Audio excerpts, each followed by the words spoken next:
You are listening to Royce Live Worldwide Podcast.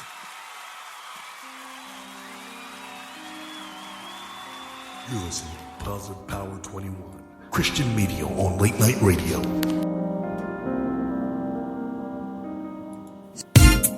Can you feel the power? Positive Power 21. He's been often imitated, never duplicated. Some call him the David Letterman of late night. Some call him the Arsenio Hall of Gospel. Feel the power. Positive power. Jerry Ross. Can you feel the power? Can you feel the power? Feel the power of double XI.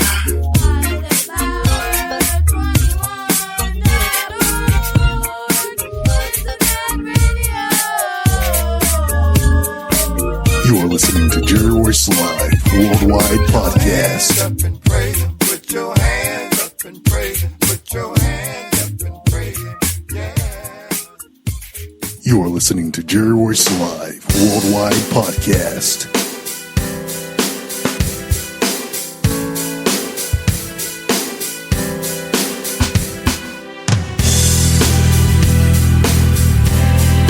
You are listening to Jerry Royce Live Worldwide Podcast.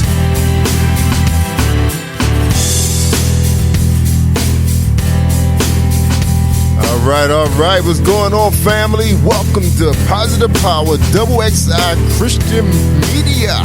And you're listening to The Quiet Storm with Paula G, the voice, and Jerry Royce Live Worldwide. Tonight, my special guest is gospel recording artist and performer Brandon Watson. Also, we got co-host tonight, Shay Samuels, Joyce the Faith Walker. That's right. And maybe some more. Maybe somebody else gonna dial in and join us. All right, show about to start. Hold tight, y'all. About to have a good time. Praise and worship time. Don't forget about John 14:6. Jesus answered, I'm the way, the truth, and the life. No one comes to the Father except through me. John 11:25. Jesus said to her, I am the resurrection and life. The one who believes in me will live, even though they die. Can you feel the power? Can you feel the power? Oh, dear Father God, almighty creator of heaven and earth, everything in between, we humbly come before you with thanksgiving in our hearts, asking for your never-ending mercy. We lift your name on high, above name that ever existed. Our Father, our Creator, we ask you to bless, protect, and to pour your supernatural favor upon us, our children, our spouses, our friends. God, we ask you today for divine intervention in our lives. We ask for your touch in all areas of our lives, being in a good job, promotion, freedom from debt, rebuilding of our relationship with our spouses and friends. Father, any situation you touch, we believe it will never remain the same. Father in heaven, let your will be done in our lives as your decision in our lives is the best and will always be the best. Please send double portions of anointings and blessings in the quickest time as your name is being worshipped and glorified by multitudes in the name of your only Son, our personal Savior, Jesus Christ. Amen. God is going to shift things and let things work in your favor. God closes doors no man can open, and God opens doors no man can close. If you need God to open doors for you, call on Him. I am that I am. All right, y'all, we're going to have a great show tonight. Hang in there, hang in there. All right. We got Brandon Watson. He's here with us tonight. That's right. We're going to have a super duper good time. All right. All right.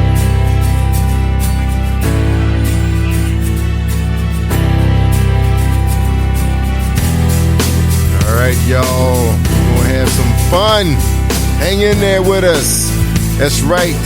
The Quiet Storm at midnight. That's right. The party line right here on Positive Power Double XI Christian Media. I'm your host. That's right. Paula G won't be joining us tonight, y'all. She had some super duper something important to do, but she'll be back. So hang in there with us. All right.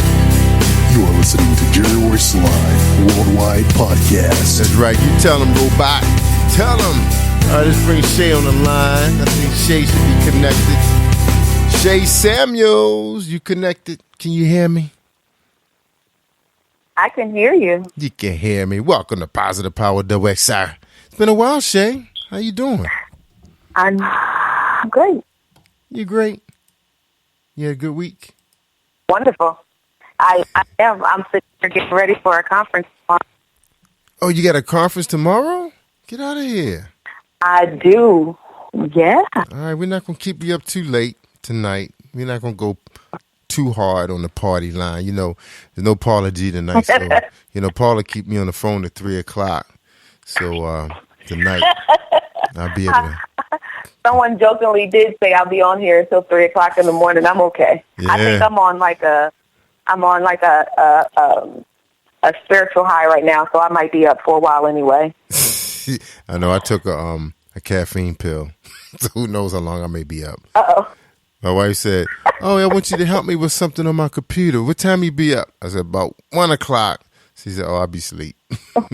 She won't be asleep. Oh. She gonna be up. She gonna be up. She know it. All right. Well, we got a guest tonight from You First Management Enterprises over in the Florida area. I'm not sure where Brandon is from, but we've been playing his music. So what we're gonna do, so we can get some flavor, find out where he's coming from with his style, we're gonna go ahead and play his music. I was hoping Joyce was going to join us tonight, but I guess she must be still asleep because I didn't get a reply back when I hit up. I said, "Hang out with us." I said, "Kimmy Kim, you going to hang out with us tonight?" And nobody replied back, so I guess they chicken out. They always said they're going to try to hang, but, you know, not everybody could be a night owl or a bat, right? Well, I mean, we got each other. That's right. We got each other. That's all we need. And Paula G's probably listening. I know she's listening. She probably want to call. She really do. She used to be. Hey, Paula. Yeah, Paul. She's normally on the Google Hangout with me. So you can see her on television also. Yeah. So no sweat. All right, let's go ahead and play Brandon Watson's song called "Got a Feeling," and we're waiting for his manager to send us a couple more. So he gonna hang out with us. So here we go. This one's called "Got a Feeling" by Brandon Watson. What I found is nothing comes close to the way that you have loved me. This feeling you give me is pure and true. You made me brand new, so incredible. What I found is nothing comes close to the way that you have loved me. This feeling you give me is pure and true. You made me brand new, so incredible, unexplainable.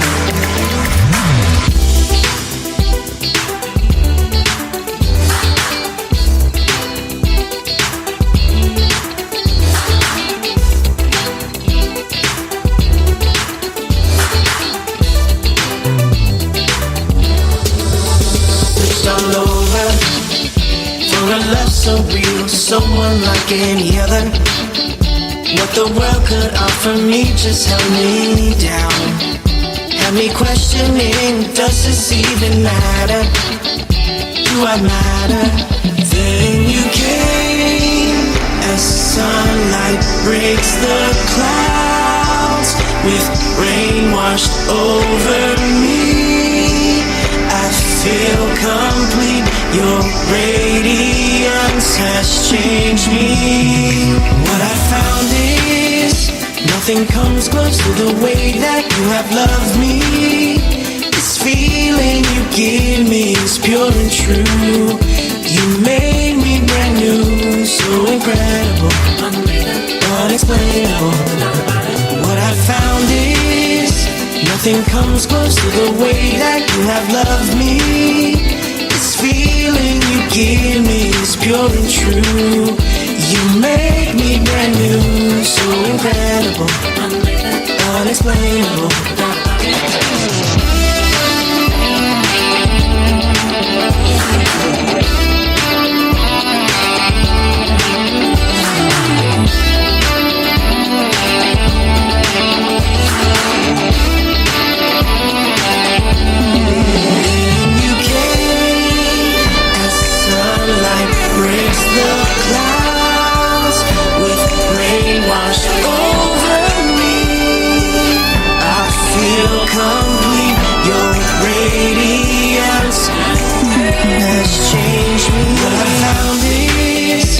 Nothing comes close to the way that you have loved me. This feeling you give me is pure and true.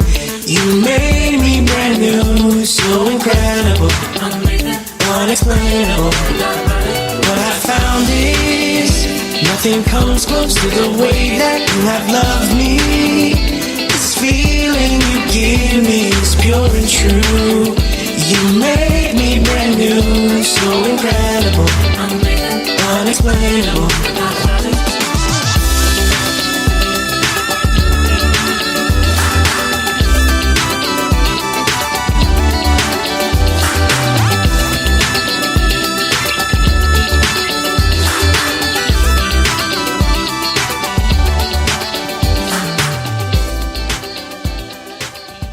You are listening to Jerry Royce Live Worldwide Podcast. All right, so that was Brandon Watson. Let's talk about this guy a little bit. Brandon's an internationally known recording artist, worship leader based out of San Antonio, Texas, with a passion for worship and a heart devoted to God. Brandon's music shows complete dedication and creativity. His drive is energetic, friendly, and passionate, both on and off the stage. Brandon has traveled nationally and internationally, spreading the word of God through worship and music. His debut single, All This Time, found great success after being launched on Sirius XM Radio on Kirk Franklin's Praise the Well. All major music downloading sites, including iTunes, Amazon Music, and Google Play. His newest project, Got a Feeling, released March 21st, and released to radio. And he's been featured on Radio 1, Praise 102, Soar Radio, Sirius, and a number of other radio stations. All right, let's bring him out and let him talk to us. We ain't going to tell all his business. Let him tell it to us. All right, we got Shay back, and we got Brandon Watson. What's going on, Mr. Watson? Welcome to Positive Power, XI, Christian Media. How you doing, bro? What's good, family? How are y'all? Good, man. Say hi, Shay. You still there, Shay? Well, hi. How you Brandon. doing? How are you? Good to finally meet you. Good to finally meet you. You are an interesting and exciting person to meet, so I'm ready to get my questions going with you. That's right. Oh, wow. Well, I'm honored. Thank you so much for allowing me to be on the show tonight. I'm over in Central Standard Time in Texas, out of San Antonio, so I'm an hour before y'all, so I'm still wide awake over here. Oh, it's okay. We're wide awake too, right, Jerry? That's right. We wide awake, man. I took my caffeine pill, man. I'm good to go. I may be up till tomorrow. Who knows? All the way until the next show. No, my next Jerry. show. I won't let you do it. I'll call your wife on that one. It could happen. I got a show that starts at 9 with Pastor Jack at 9 a.m. Then 10 o'clock, we got Next Man Up with Dr. Paul Kelly. So who knows? We might be up for a while. Oh, man. Yeah. You sound like you got my traveling schedule over there. Yeah, man. When you operating a radio station and you got teenagers, man, you just gotta go with it. Now I'm trying to upload your picture, Brandon, so bear with me so people know who you are, so they can see, put a face with the voice. So I'm gonna get that going in a minute. But meanwhile, let's get the first question going. First question is, who is Brandon Watson? Who is this guy that's on XI? Yeah, man. Well, like you said, I've been in music my entire life. I'm internationally known, and growing up in music, came up in a pastor's home. So music has been a part of my life my entire life. Mostly because I grew up in a small church out in Bandera, Texas, which no one would know about. It's about 35 miles outside of San Antonio. It's called Cowboy Capital of the World, and grew up there and developed my music and my talent, and started leading worship for my church at a very young age, around 10 years old. Wow. Knew that I had a great call on my life. Knew that I needed to pursue that call. Didn't know what to do, and lo and behold, the Lord took me through a whole season, several seasons of development and pruning, and here we are now. Been a professionally touring musician and traveling recording artist for over 7 years now. Wow, that's incredible. Yeah, young guy too. That's good, man. Praise God. Yeah. Praise God. All right. Shay, you got a question? I'm downloading some other music so everybody get a chance to hear some of his other beats, which that song, I really love that song, man. It's a lot of flavor with that song, man. Beautiful. It made our playlist. Well, I appreciate it. Yeah, we love it. I appreciate it. Well, thank y'all. Thank y'all for showing me some love. Yeah, I've been seeing y'all posting about the song, about the single, and man, it just warms my heart to know that people like the song. People are vibing to it. Yes, sir. Yes, sir. That's right. All right. Yeah, I can see me vibing to it. Well, I was actually just going through your page a little bit earlier today, and there are things that just intrigue me about artists, and I look at what they say, and there's a difference between, I say this on every radio interview I'm on, there's a difference between industry and ministry. And so I go through your page and I see that you are all about the ministry, although there's that business aspect. And there was a post that you said, I decided last year to make sure I can do everything in my power to allow God to do everything in his power to cause me to sound different, act different, pray different, worship different, and be the difference. So I want to ask you, what do you think the difference in this ministry versus industry looks like?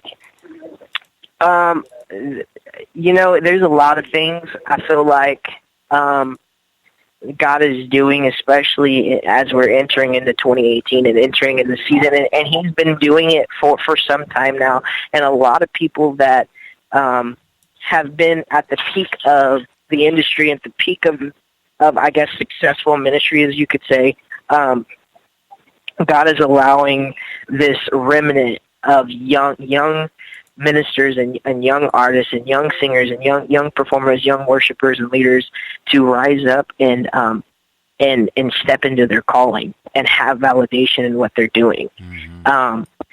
And the industry, I mean, I'm sure y'all know, it's a very small circle, and it's kind of like who you know is how you're going to get in, and once you're in.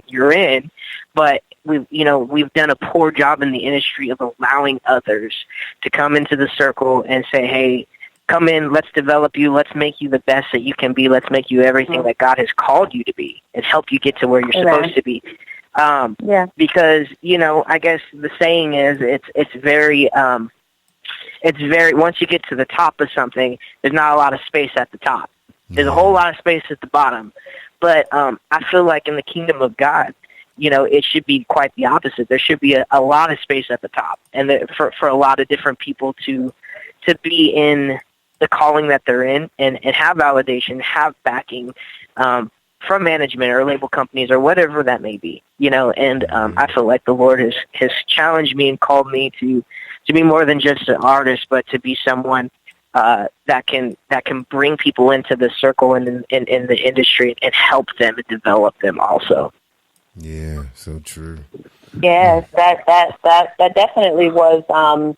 It's a powerful statement, because I think as artists, we can really get wrapped up in the amount of events. Like, I'm one that always talks about quality over quantity, and so to hear your question definitely warms my heart to know that you're on the right side of the track. So, amen for that. Absolutely. Thank you. That's right. Oh, absolutely. Thank you. Yeah, that was very powerful. Absolutely. All right, Brandon. So we understand that you're a gospel artist. Now, did you have any interest in trying any other genres out? During your young career? It's actually funny because I really don't consider myself gospel, quote unquote gospel artist, because it's just I really never saw myself doing that type of genre. But as I progressed in my career and progressed in ministry and music, it just kind of swinging that way. I grew up, on gospel music, and I grew up with having those roots and having soulful music in my life. I love blues music. When I play guitar live, it's I'm constantly playing blues licks and blues riffs, and that's just how I play. I'm a very soulful person. So, but at the same time, I love, integrity worship, CCM stuff, and I was trying to figure out how to be me and how to package that, how to market that. So a lot of my music, you can kind of hear a lot of what my taste in music is when I'm writing and when I'm producing, and especially a song like "Got a Feeling." That was a song that birthed out of, I feel like a time where, I just released that last March. It was a single to my EP that's coming out March of 2018. My EP is called The Difference. So I'm about to drop that, and it's my first full project. I'm super stoked about it. So I released the Got a Feeling single, and when we were in the studio producing it, I literally said, I feel like what our nation's going through, what we're doing as a whole, we need to start hearing the sound in our music, especially as Christian artists. That's right. And we need to start being inspiring instead of feeling like we're condemning people. And I was like, I want to do a song has a good vibe, it has a dancey vibe to it, but yet it's still talking about a positive message, and inspirational message, and a faith-based message. And so a lot of my music is very, very urban, I guess you could label it, and I can definitely cross over and take it to church at any time. That's right. Because I know how I can do that. Amen. So yeah, that's how I came about getting in the gospel scene. All right. Love it, man. All right, we ready to play All This Time, so hold your questions, Shay. This one's called All This Time by Brandon Watson. Here we go.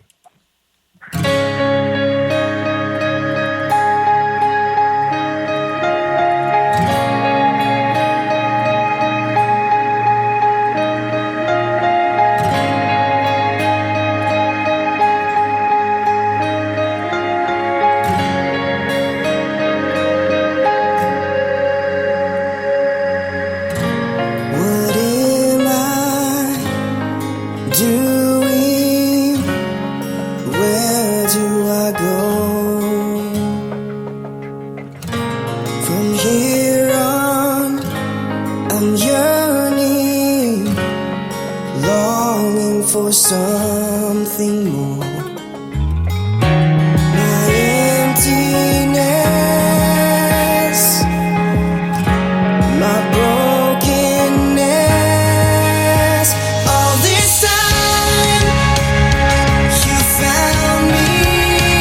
All this time, you've been right here. All this time, you've had my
you.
listening to Gary Royce Live Worldwide Podcast.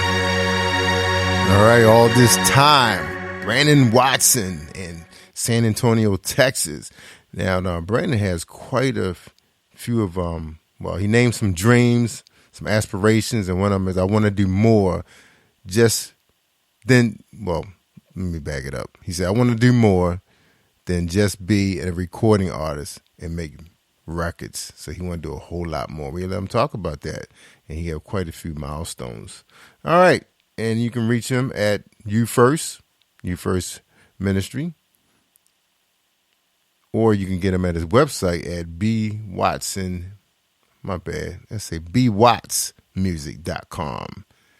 BWATSmusic.com. All right, so you can visit his website. All right, let me get them guys back on here. Oh, I'm on the wrong browser. Hold tight, y'all. Here we go. We're talking to Brandon Watson. You just heard All This Time. Beautiful song. Beautiful. All right. Shay, you ready to ask him the next question? I am, and I think I love the fact that this album of yours is going to be one that everyone can get something out of. So I appreciate that. Who would you say inspires you, whether it be mainstream or independent? Who would you say inspires you, your music, and helps to develop the core of who you are today? That's a loaded question because a lot of my inspiration has come from, worship leaders that I've been connected to over the years, and some guys that I'm sure you haven't heard of, and some guys that you have heard of. One guy in particular, his name's Lindo Cooley. He's a worship leader out of Pensacola, Florida, years ago during the Pensacola outpouring revival at the church in Brownsville. And he was a guy that I really followed, really looked up to, really listened to his stuff. And he was a worship leader, still is a worship leader. He's also a senior pastor now out of Nashville.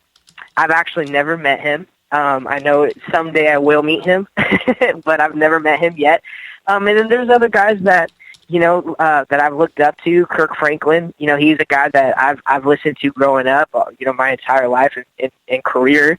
Fred Hammond, John Mayer. John Mayer has been a huge inspiration and guitar-wise. B.B. King, the list could go on and on in blues music of what I've listened to growing up and what I still currently listen to. But there's just so many things that make who I am. The Motown era, the Stevie Wonder, all these dudes that I've listened to, still listen to, and still draw from in what I do. Definitely has inspired who I am. Oh, man. All right, Brandon, you've been traveling the world, touring all over the place. Tell us about an experience, man, that shocked you. Whether it was with a fan or a musician or a situation on stage.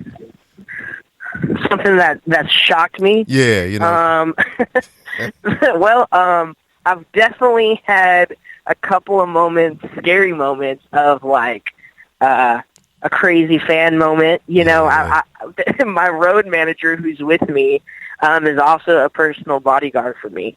So he's constantly on his toes while we're traveling and performing. And we've had some instances where people get overly excited and we have no idea what they're going to do. And this one particular time, I was doing actually a worship night. And I was on stage. We were in this solemn moment. It was an intimate moment of worship. And there was this gentleman pretty close to the stage. And, he was knelt down. He was, I thought he was just worshiping and kind of expressing his own worship to the Lord. And then all of a sudden, he just starts screaming bloody murder. And we did not know what was happening. And I just opened my eyes, and before I know it, my bodyguard was already taking care of the moment. I think come to find out, he was just like, I was just worshiping and that, I wasn't planning to do anything. And so we found out later, everything, was fine. But, things like that, you never know, especially nowadays. You know what I mean? You can't be too careful. You don't. So that was definitely probably one of the standout moments that I've had so far. And, you know, of course, in the merchandise line, the product line, different people will say different things, you know, that they want to marry me or they love me or this or that. And it's just kind of like, okay, God bless you. Man, treating you, moving. Yeah, treating you like a rock star, man. So it happens in gospel and Christian music too. All right, fans are fans. That's right. It is, you know, even being a you know, I guess a radio host, DJ, we run into our share of I'm not going to say groupies, but you know, fans. But it's funny sometimes. My wife laughs. She's like, "Oh, you know." I said, "Yeah, and the internet radio is real. You know, it's real radio. You know." And, right. Yeah. People get excited. They do. they get excited about a movement or a person. You know, it's like, well, come on, let's go ahead and get that excited about Jesus, and you know, we'll be good. Right. And I'm sure it's humbling, you know, but at the same time, you gotta be careful. All right. Oh, yeah. All right. Yeah. Shay, you got one for him? You got another question for Brandon?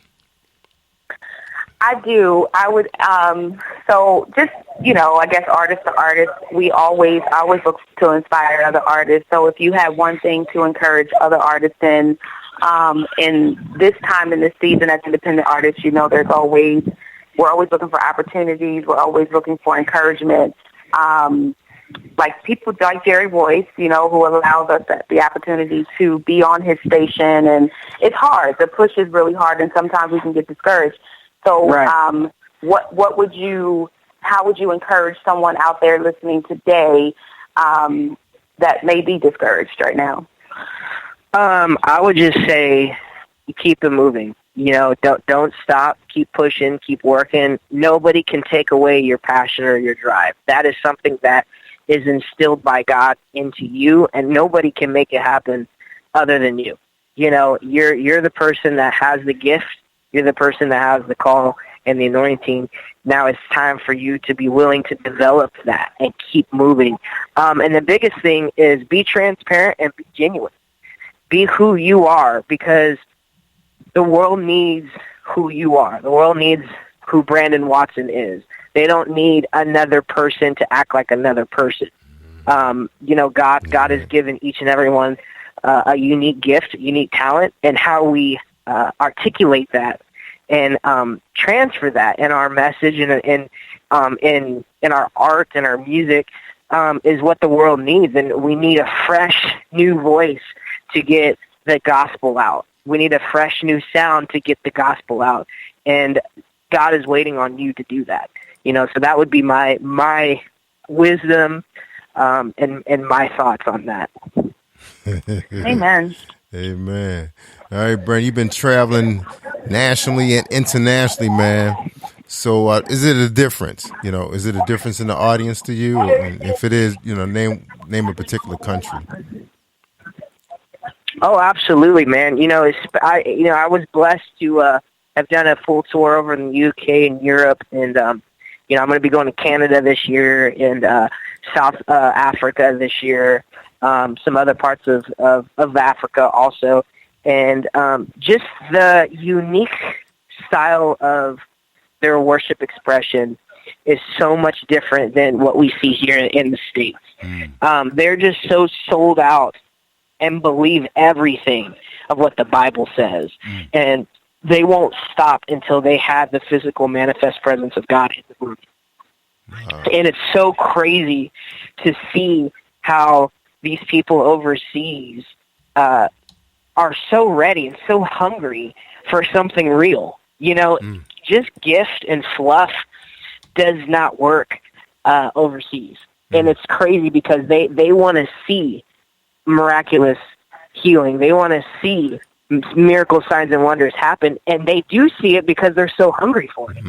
So the atmosphere is already ready and conducive for what God wants to do because these people are ready and they're believing. And so seeing that as I travel and when I'm leading worship, it's so life-changing. I can't even put it into words. Wow. But I'm so blessed to be able to do this, not just, you know, across our nation, but globally. And, you know, it's just amazing to see to see that. I bet it is. Wow. And you hear that all the time. You're not the first person that told me that.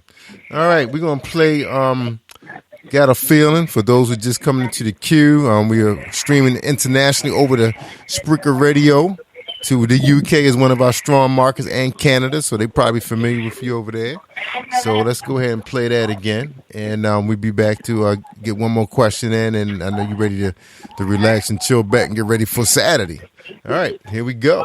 Brandon Watson, Got a Feeling. You are listening What I to found Jerry is Worldwide nothing comes Podcast. close to the way that you have loved me. This feeling you give me is pure and true. You made me brand new, so incredible. What I found is nothing comes close to the way that you have loved me. This feeling you give me is pure and true.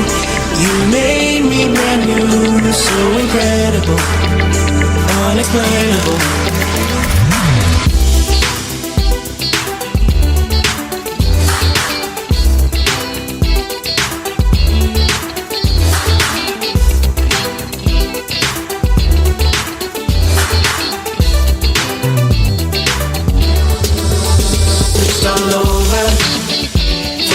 So real, someone like any other. What the world could offer me just held me down. Had me questioning, does this even matter? Do I matter? Then you came as sunlight breaks the clouds, with rain washed over me.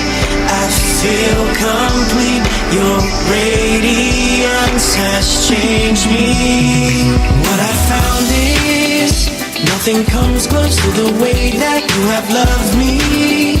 This feeling you give me is pure and true. You made me brand new, so incredible, unexplainable. What I found is nothing comes close to the way that you have loved me.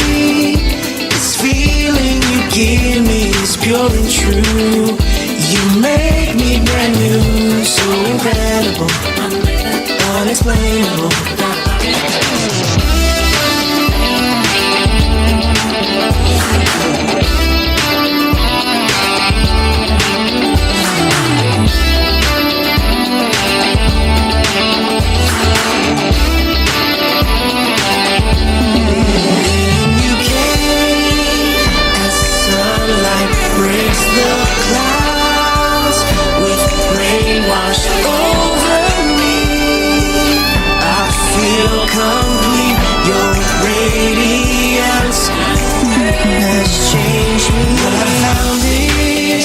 Nothing comes close to the way that you have loved me.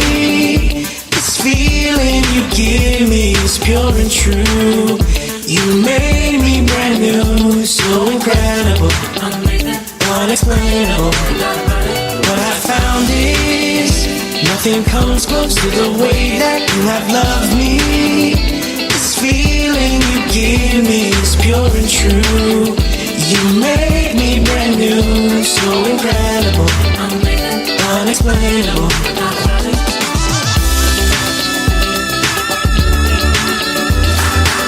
You are listening to Jerry Royce Live Worldwide Podcast.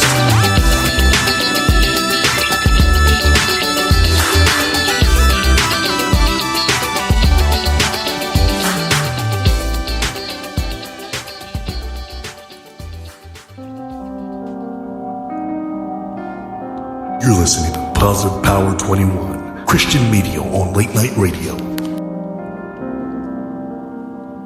All right, that was Got a Feeling. You'll be able to purchase that rate on Amazon. Just look for Brandon Watson. We'll be dropping that rate in the queue in a second. All right. So I got a big question for Brandon before Shay asks her question before I forget. Brandon, you working on a TV special? A reality show? I know it's probably, I guess I don't want to let the cat all the way out the bag where people are going to find. It's up to you if you want to tell them where they be able to find it at. Now, where are you right now? You shooting a season or what? What's going on? Yeah, man. So I'm about to drop my own reality show, and I haven't even let the title out yet to social media or to anybody yet.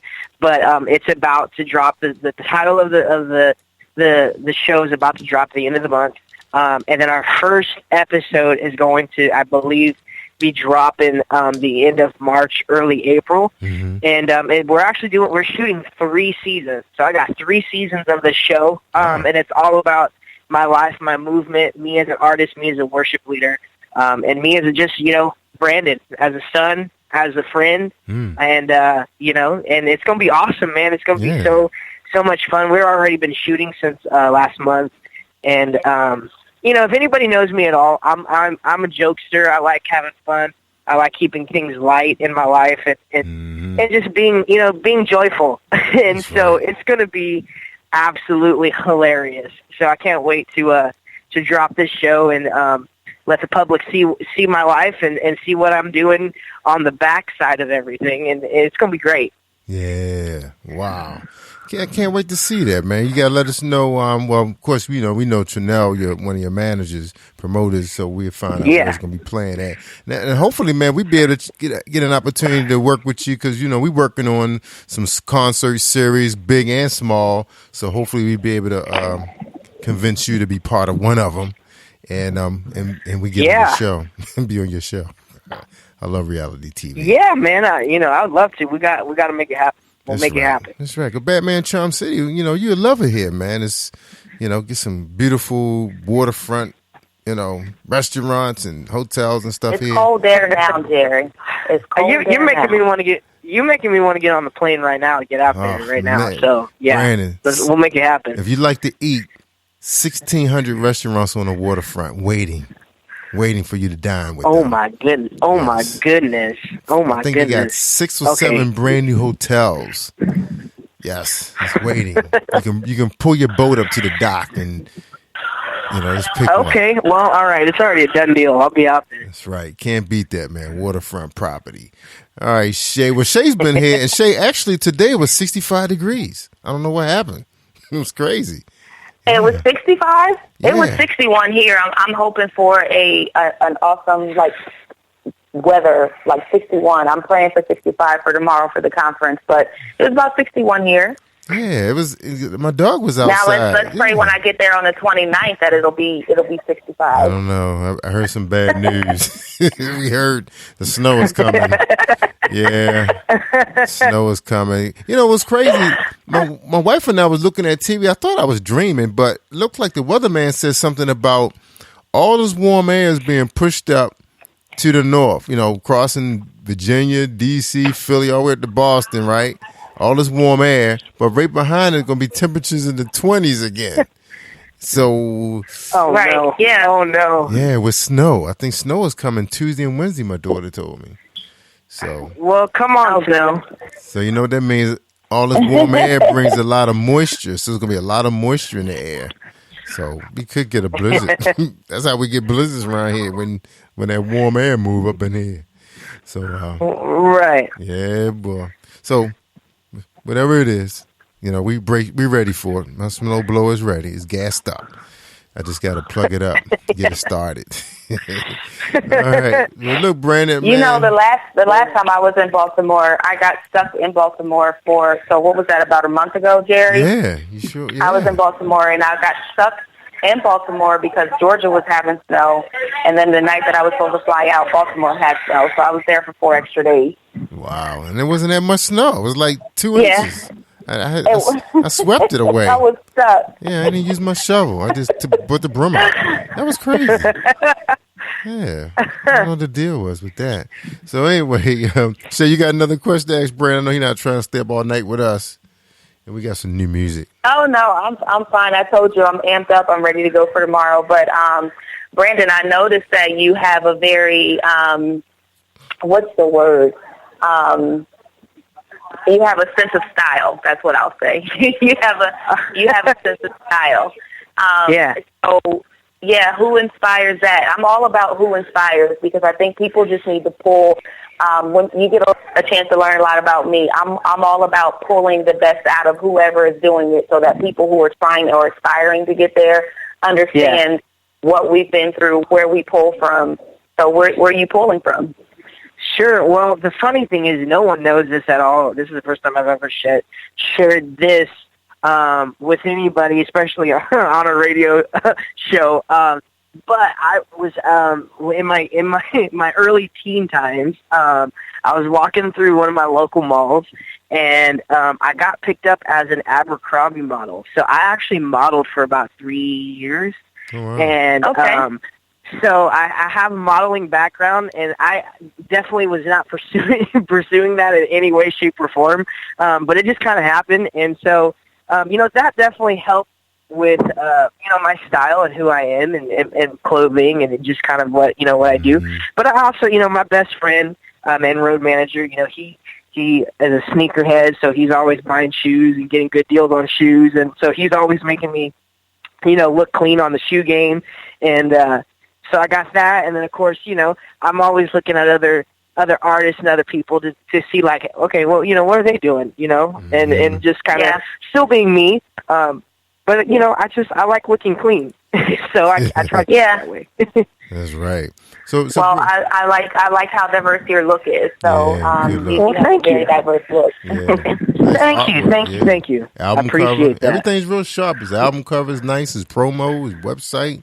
That's how you got to roll. Yeah, right? Yeah. Good. Very good marketable. I like it. Good job. Well, thank you. It means so much. Thank you so much. All right, Brandon. I got one last question for you. Have you had a chance to go to college or whatever? Live a normal life? Because it sounds like you've been doing a lot of entertainment. From day one. I did not go to college. I did, graduate high school, and I did do an intern program out of San Antonio, Texas, at a very large church, and I went into that right out of high school, and did a internship program for about 2 years to become a worship pastor, learn how to manage, music ministry over 500.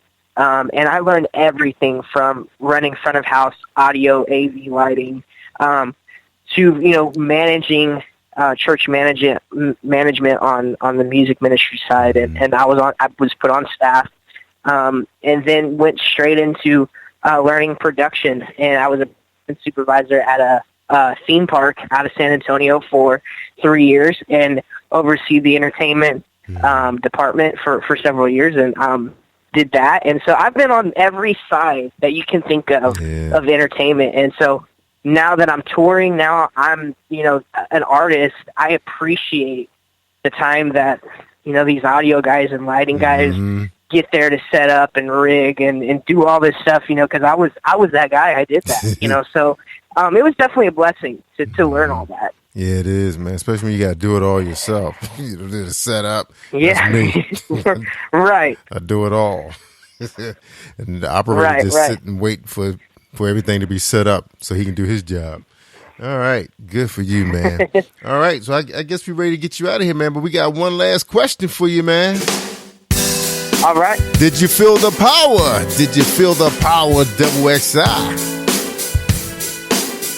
Yes, sir. Yes, sir. Yes, All sir. right. You felt the power. Shay Sammy, did you feel the power? She must have hung up on me. Can you feel the power? Can you feel the power? Feel the power of Double XI. Positive Power 21.org Internet Radio. You are listening to Jerry Royce Live Worldwide Podcast. All right, ladies and gentlemen, that was Brandon Watson. You can get his music at bwattsmusic.com. Matter of fact, you can rate our Facebook page. You find his website right there. Or you can Google him and go out to Amazon and download his new music. All right, he'll be on tour soon. Go out to his website, his Facebook page, find out where you can find him overseas or domestically. And we appreciate him being here on Positive Power Double XI. All right. You are listening to Jerry Royce Live Worldwide Podcast. All right. We appreciate you, Brandon. Thank you for joining us tonight, man. Thank you so much, and good luck to your Yes, career. sir. And we hope to run into you real soon. Thank you. Jerry, I'm still here. I was on mute. Oh, okay. She was talking to Jerry. I feel the power. I heard you trying to talk to me. I was yelling too. I'm yelling in the house like, I feel the power. And only the household. Oh, heard it. man. Yeah. All right, Brandon. You stick around. Thank if you want you so to, man. much for having me. Absolutely, man. We ready to play some new music, and we're going to open up with All This Time. We got brand new music by Theo. Oh, you're going to love this song by Theo White, Brandon, because you got that same style. I can feel that in you. So stick around and listen to that. Cool. We got some new music by Pastor Vega. He's out of Houston, Texas.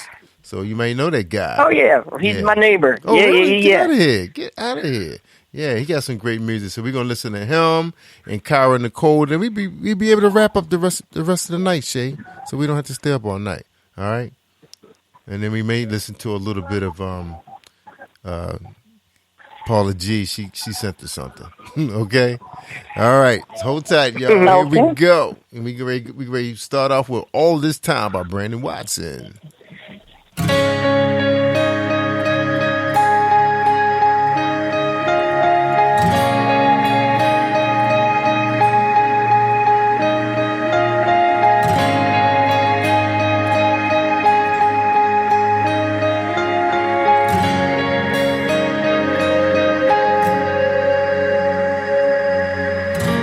What am I doing?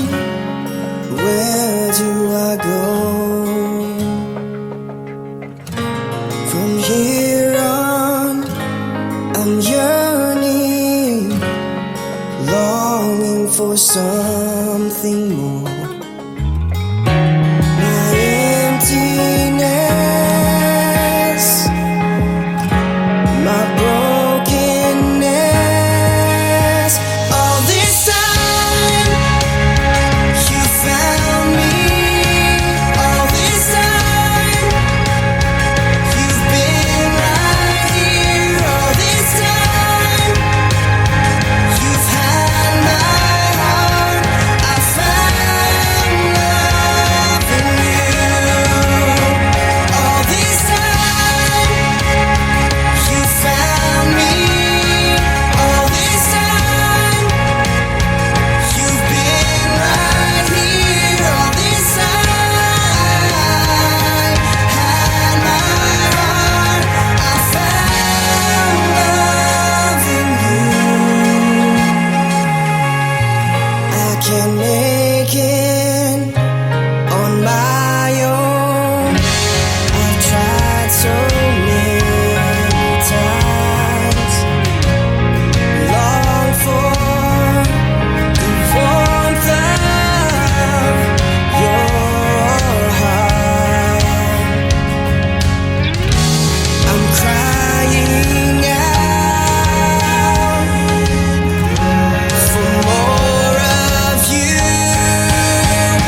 listening to Jerry Royce Live Worldwide Podcast.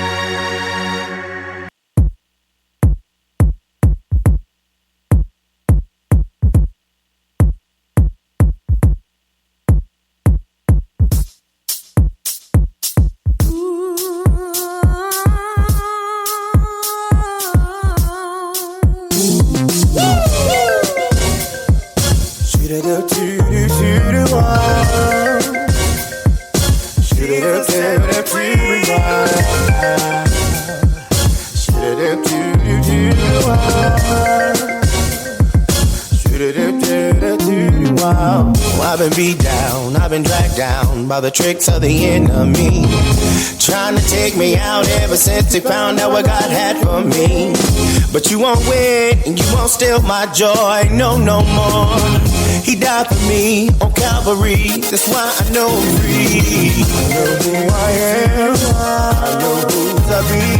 I'm no longer held in bondage, Jesus set me free. I know who I am, I know who I be.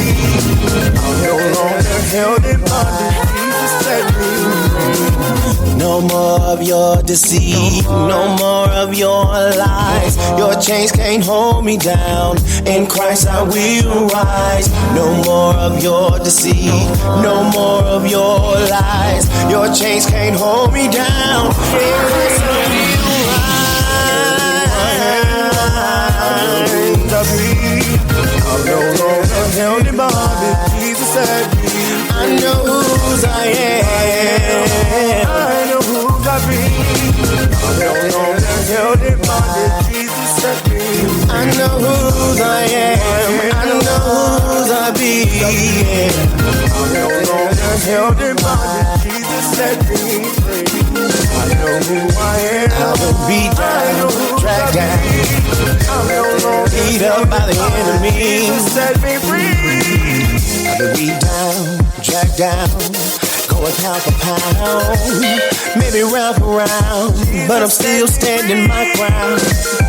Yeah, you can't win today.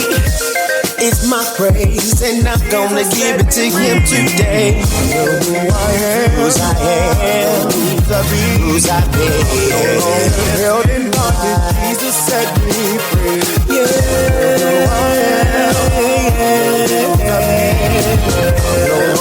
Held in bondage, Jesus set me free. Said he set me free. Yes, he set me free. Yes, he set me free. I know who I am. I know who I be.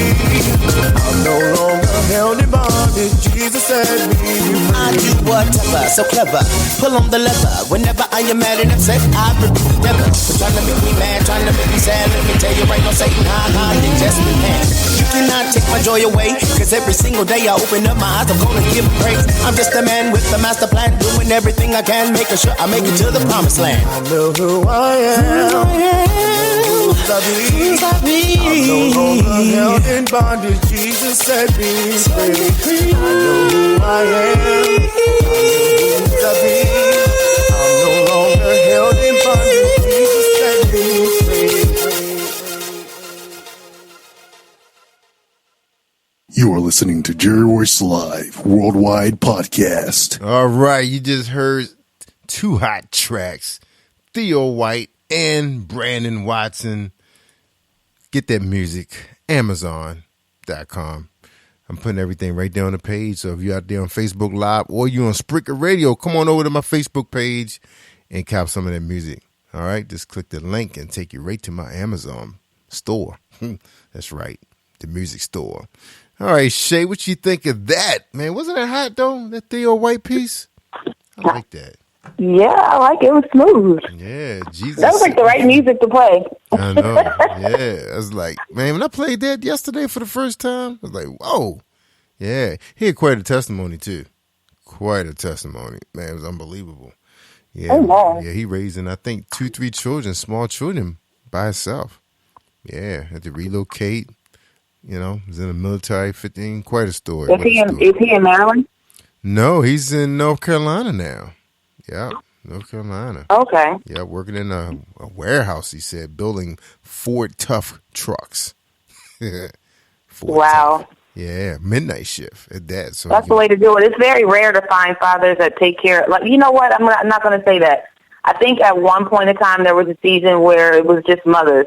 But I think over the last 3 years, I do hear about more fathers taking on the responsibility of raising their children. That's right. That's right. In fact, I have 2 godchildren now because when we joined our church, their dad was a single parent, and he had a boy and a girl, and the poor girl would come to the church with ballies in her hair.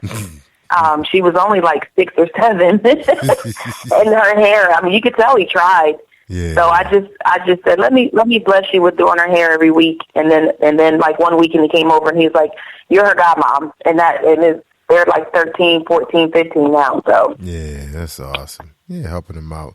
Yeah, I was the same situation. That just got married, and my wife was in agreement, so we raised my son. We got him when he graduated from elementary school, so he moved with us when he was starting middle school. Yep, all the way to college. Raised him all the way to college. Yep. Okay. Yep. So sometimes dads gotta step up to the plate. They don't want to see. Yeah, it's happening more and more. Maybe that's one of your Man Up Saturdays. That's right. Next Man Up. That's right. Check us out, y'all. Next Man Up, 10 o'clock tomorrow morning with our moderator, Dr. Paul Kelly. We talking about teens hanging with the wrong crowd. How to monitor that, how to stop that, how to control it, what to do. So we're talking to former gang leaders, guys who now that are pastors and ministers and Christian hip hop artists, and they pretty much helping us out. They giving us the formula, showing signs, before they go down that wrong path. All right. So tomorrow. Actually, today, we got Evan Jefferson. He's actually the author of The New Black Wall Street. He talks about how to invest your money. He's a financial entrepreneur. So he's also had started a few entrepreneur programs for kids.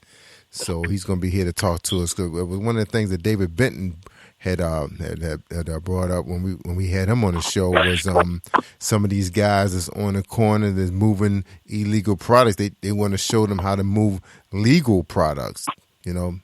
Still make money, but doing it legally. So hopefully we'll be able to get something from Evan. Okay, so we'll see how this will work out. All right, we got some more new music. We got Kyra Nicole coming up. And also we got my man, Pastor Vega. And he's actually Brandon's neighbor. Who would have thought that? Okay. Different management record labels and all that stuff. All right. So let's check out Mr. Vega first. And then we're going to move right into Kyra Nicole. So here we go. And this one's called Ephesians 6. The Spirit of the Lord is upon me. He anointed me to preach the gospel to the poor. He sent me to heal the brokenhearted and preach deliverance to the captives. Hallelujah. I'm fighting the same demons that my father had, except I'm busting with a Holy Ghost automatic. Covered by the grace of my holy dad. He using me, a little ghetto boy. Imagine that. I'm from a small hood. Some call it Harrisburg. It's right off Broadway. OGs called it 83rd. It's home of the Serb and DJ Screw, you heard? See, God done took me from the streets and planted me in word. Yeah, I'm kicking in doors, I'm off in their face. Ay, I'm coming with love, I'm covered in grace. Hold up. He loving you, man, your sin is erased. Tell him again, man, he loving you, dog, your sin is erased. Never again be held up in sin. He wash it out clean, you free to go in. Just follow the speed and straight replaying. I read to the end and say that we win. I read to the end and say that we win. You have been equipped with Ephesians 6. You are ready for battle from head to toe. I'm letting you know to hit the front lines. Your tongue will be a fiery whip in the pits of hell. You have been sealed with the blood of the Lamb. You have been clothed with the royal robe of righteousness. You have been called to a higher calling. You are meant to dwell within the secret place of the Most High. Walking through the valley of the shadow of death. Parole violation, I done murdered the flesh. Taking shots to the chest. Bulletproof vests. Ready for the warfare. Unite to take the souls back. Fifth Ward renegade, trained to go. Get your handcuffs out. I done murdered the flow. Say you heard it before. Billy boy, you mistaken. I reach in the streets. All gas, no breaking. I can see the seraphim. The veil is torn. Redeem of the Lord, we done been reborn. My boy Vega hit me up. Said, Doug, we gotta reach him. If we don't catch him early, themselves is gon' teach him. I agree. 100, you ain't got to ask. Only what you do for Christ gon' last. Holla at me, taking back the street without a gun or mask. I'm talking quick, fast, spiritual whiplash. I am grateful to serve beside you. It is you that is written about in the ancient days and the ancient texts. The prophets dreamed and have visions about you. Welcome to the gathering of the saints and the elect. Can't you see the chariots of God's army around you? Can't you see the pillars of fire that go out before you? It is you who has been chosen. When I step up on the battlefield, man, I'm fully equipped. Taking back the left flank, yeah, that's my soul's mission. I'm coming for the POWs and the MIAs. I use my sword to break every chain and free all the slaves. And as the war rages, the enemy starts to flee in fear of the crazy Scottish that be lurking deep inside of me. I'm here to bring liberation, no hesitation, no full invasion. Hear the sounds of the shofar of revelations. We bum rushing the gates of hell, we going in for his. And taking our souls back, show you this kingdom biz. And with my Father that guides me, and all this army behind me, you better duck and run for cover. Let's be that missionary minded. Going in for the lost and the blinded. Take it back to what belongs to the king. We marching forward, dressed for war, and that is feet fatigue. And when they see us stepping in, they scatter like some roaches. They won't even approach us, cause we them Jesus soldiers. Last time I checked, the tribe of Judah lives inside of you. It is time that you stand on your feet and let your lion roar. You have been called to lay hands on the sick. When you walk in the room, you are the light and demons flee. You will cast them back down to the pits of hell. You will bind them and gag them. You will choke them out, throw them back to the feet of righteousness, because every knee will bow. You are listening to Jerry Royce Live Worldwide Podcast. Hey family, this is Paula G. Voice with the Quiet Storm Devotion. You are in a season of your life, and it's a place that you've never been before. It's a place that requires a leap of faith. And as you take this leap of faith into this uncharted territory that has been placed before you, you realize that you are on the threshold of discovery. Like Christopher Columbus, you have arrived on the shores of a new world, and for you, it is called your destiny, your purpose. How do you know this to be true? How do you know that you have arrived on the shores of your destiny, your purpose? Well, God has confirmed it simply by opening the door. He has confirmed it by allowing you to wash upon the shores of this place in your life. I bet you never could have imagined that you could do what it is He has called you to do. But you know what they say. With Him, all things are possible, and indeed they are. But I know sometimes the doubt may set in and you ask yourself, is this a leap of faith or a leap of foolishness? Who? Me? Can I do this? What if I fail? What if no one believes in me? But you want so much to be set free, free from the bondage that holds you back from doing what you are called to do, free from the day-to-day monotony, from procrastination. My beloved, God has placed so much inside of you that sometimes your spirit feels trapped in expectation of others, trapped in a Lifetime movie where the rewind button is stuck and there is no way for you to move forward. And as each day plays like the day before, you see everyone else's world moving forward into new chapters, new visions and new dreams, all being fulfilled. Now, this may be your season to shine. It may be your season to make changes. It may be your season to rest. It may be your season to step into your purpose, your destiny. It may be your season to learn what you need to learn in order to step into your purpose. This may be your season of greatness, or it may be your season to just be patient. It may be your season to discover yourself, a season to step back, evaluate, and make changes. You may not know how to make the changes you want to make, or you may be satisfied where you are. But somehow you need to be set free. Free from the bondages that are holding you back from doing what it is you desire to do and what you are called to do. Whatever that bondage is, break it. You have to take a leap. Whether it is a leap of faith or a leap of foolishness, either way, my beloved, you must leap. Be encouraged. This is Paula G. Voice with the Quiet Storm Devotion. I turned around. I see you standing there. I looked into your eyes. I see you love me still, so I come running to your arms. You still love me. You don't see my wrongs. You look past them, and your grace holds me now. You still love me.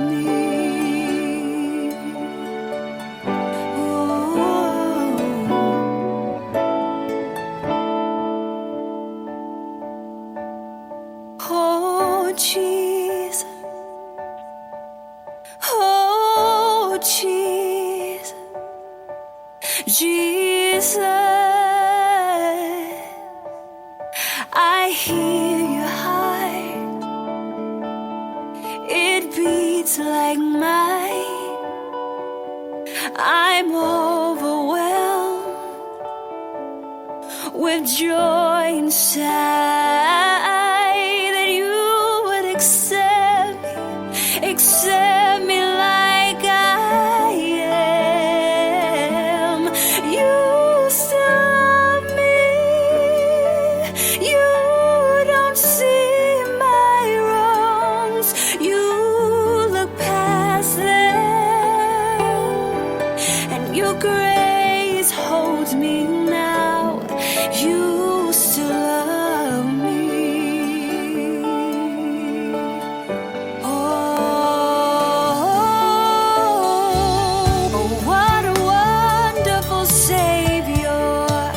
It's your love that amazes me. You took me back and forgave me. You reached out just to comfort me. Now I'm safe in your arms again. I'm captivated by your love for me. It's your love, it was there. Only you showed that you can.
Hey, what's up, everybody? It's me, your girl, Shay Samuels of Team the Shay, and we are sending a great big shout out to our boy, Jerry Royce Live Worldwide, aka The Batman. Happy 4th anniversary. We love you.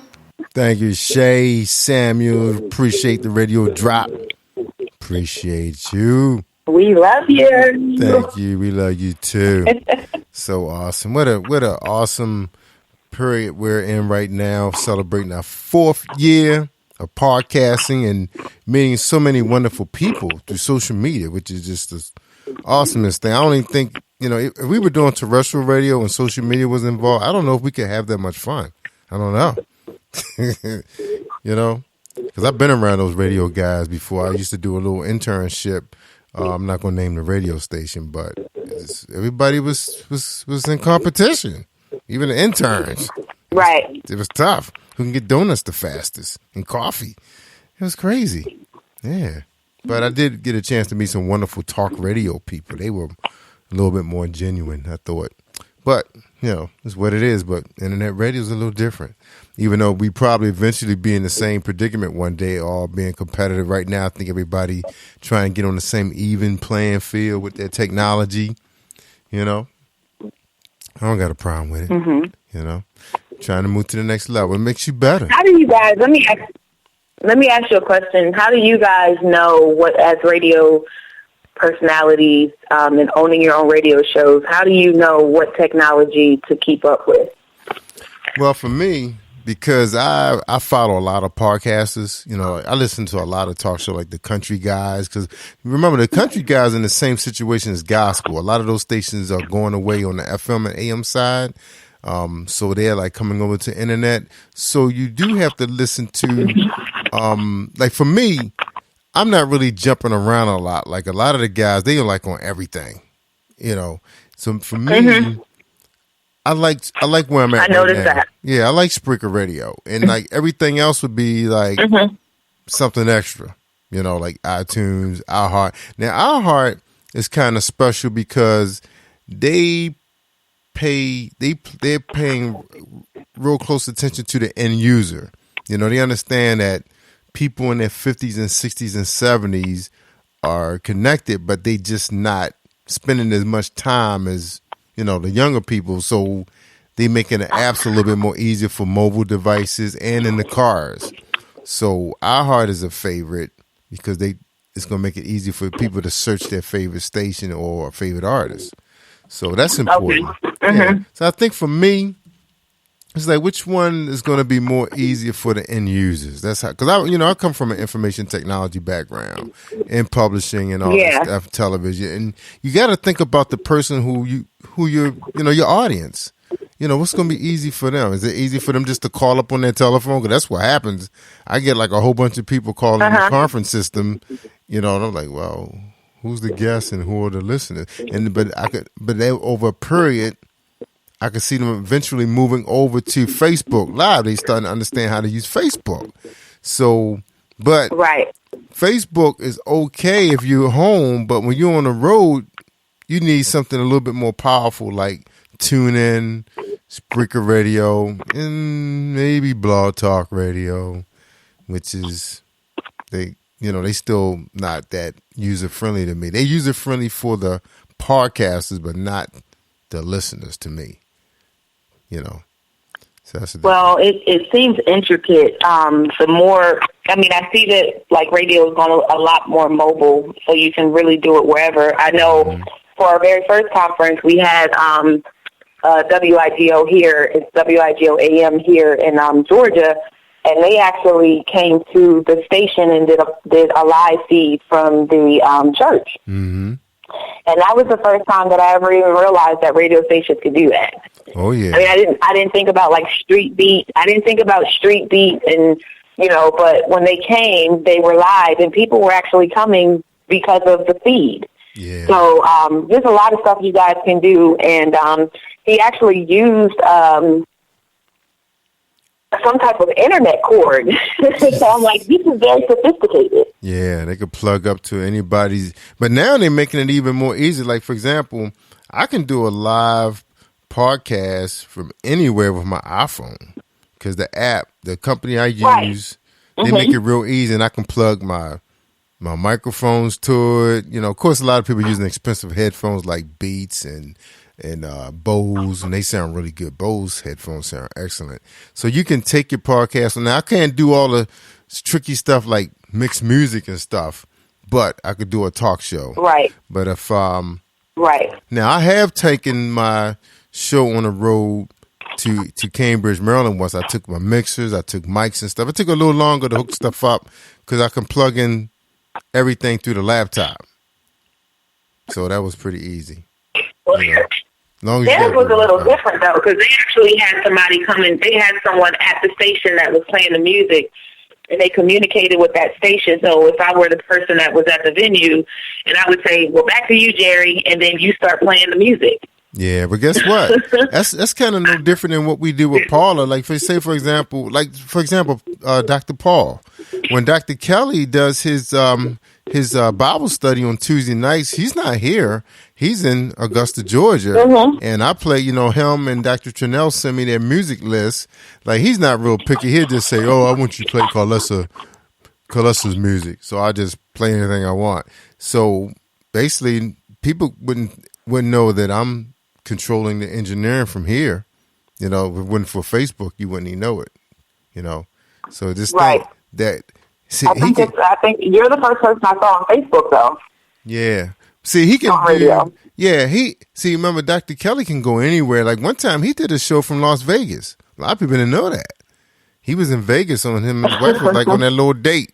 And he called in just like you. Like right now, you could do a show and you give me a song list and I could play the music and nobody will know it. You know?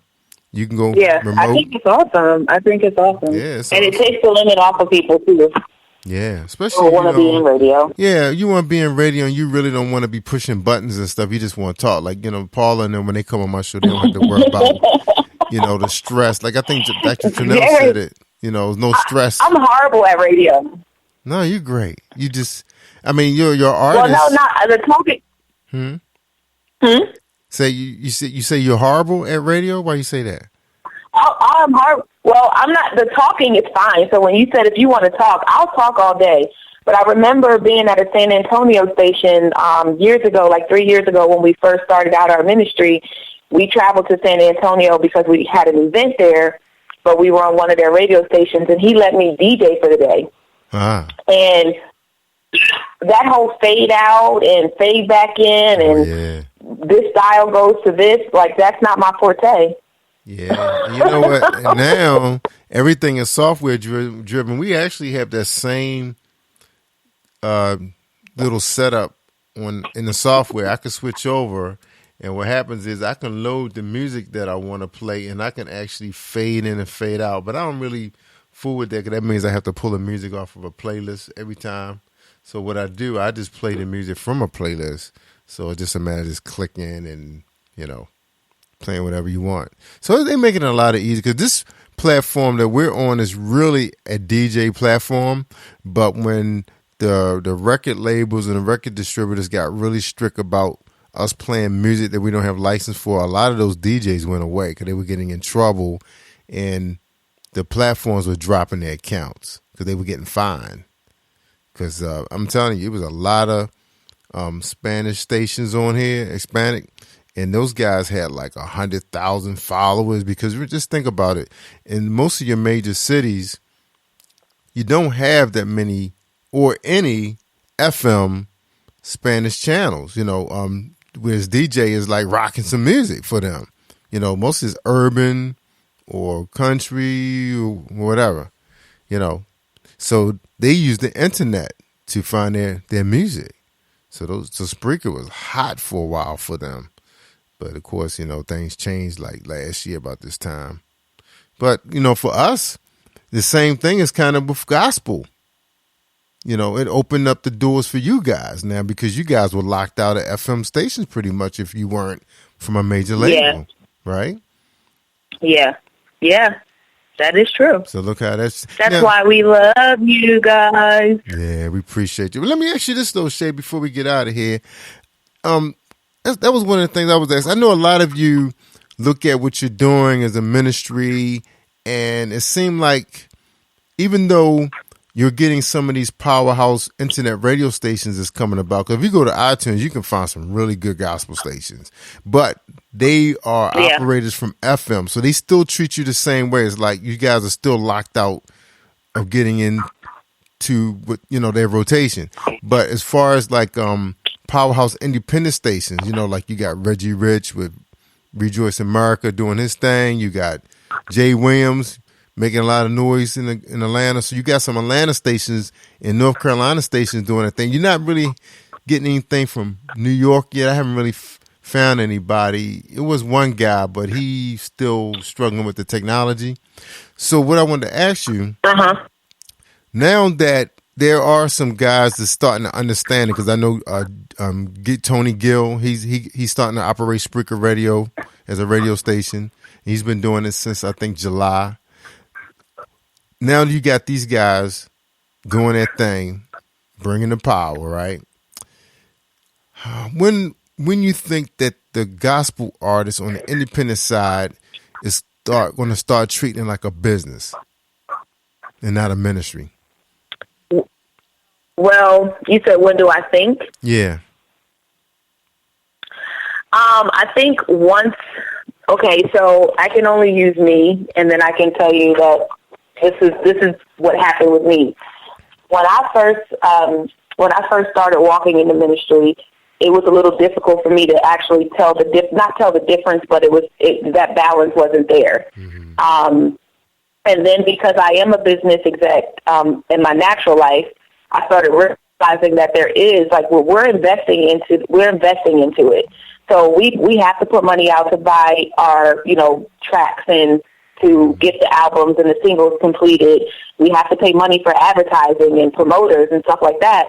And so that's, I think, when people start realizing the business aspect of it, when you start really investing in yourself. Right. And so if as an artist, if your goal is just to kind of push a few CDs, or if it's just to, get a couple of bookings at different churches, then you're on the ministry side. Mm-hmm. But as an artist, if you're trying to do, and it kind of just falls in your lap. But if you are doing more, you start to understand.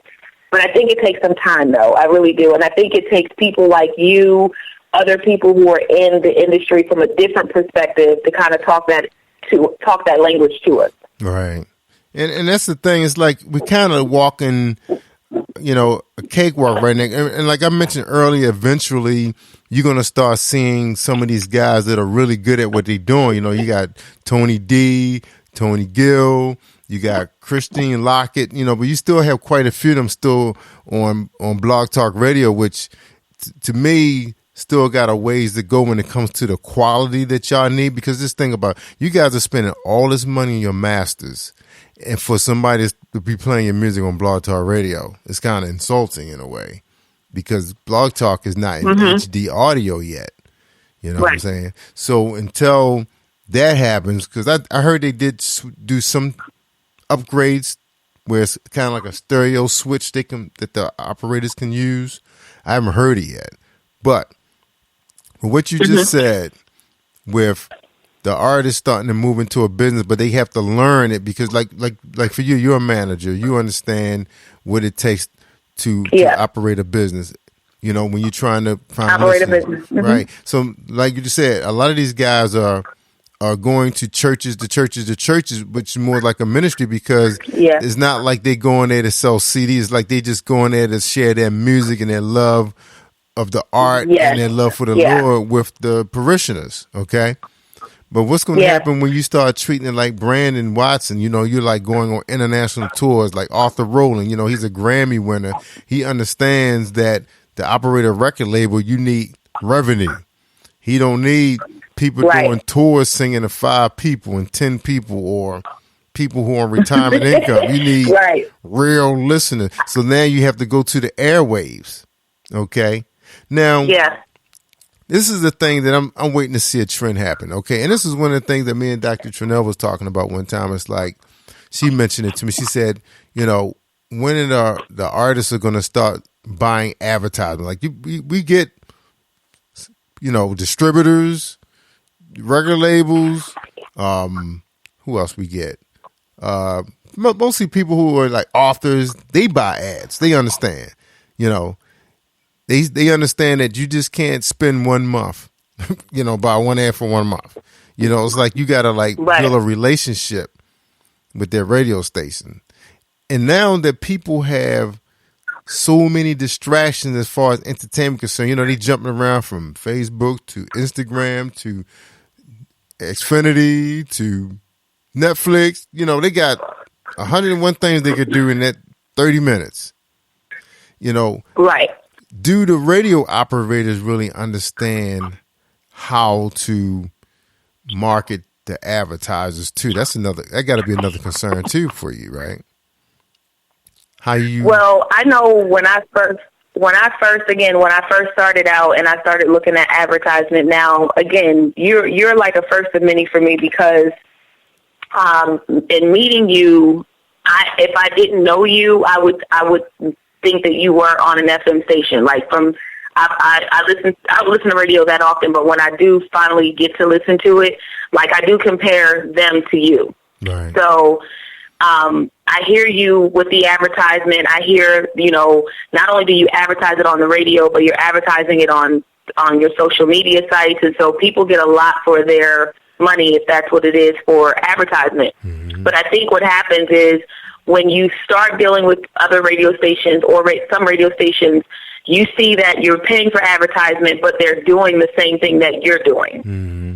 And so it doesn't make sense. And again, and it could be that for somebody like me, I've done it before, and I'm looking at it, and I'm thinking, they're doing the same thing I'm doing. So it's kind of like, what does that look like? You know, so new artists coming out, they may not feel like investing in an advertisement because they don't have a market, and they don't realize that there is a market when you do advertise. Mm-hmm. Like, that's what the radio stations are doing. They're building your market. So they look at the end, which is, I don't have a fan base, I don't have music, I don't have this. They look at what they don't have, so they don't see the benefit in advertisement. Right. But a while ago, I started thinking about, you know, how indie artists are kind of taking over. It's like indie versus mainstream. Mm-hmm. And so, like Brandon Watson said it best, you know, there's a circle of people that you really don't know are intertwined until you meet the next person, and we all are intertwined. When I was at the Spin Awards, I realized even though I'm not a radio personality, I'm still intertwined in this circle. Mm-hmm. And what I saw there was internet stations taking over the FM stations. Right. This being the new way of life. And so I have a lot more fun talking to an internet station and because their push is different. Mm-hmm. You know, as a radio personality, I can just go to any network, you know, just any radio station. I don't want to name a name, but any radio station and, you know, clock in at 9 o'clock.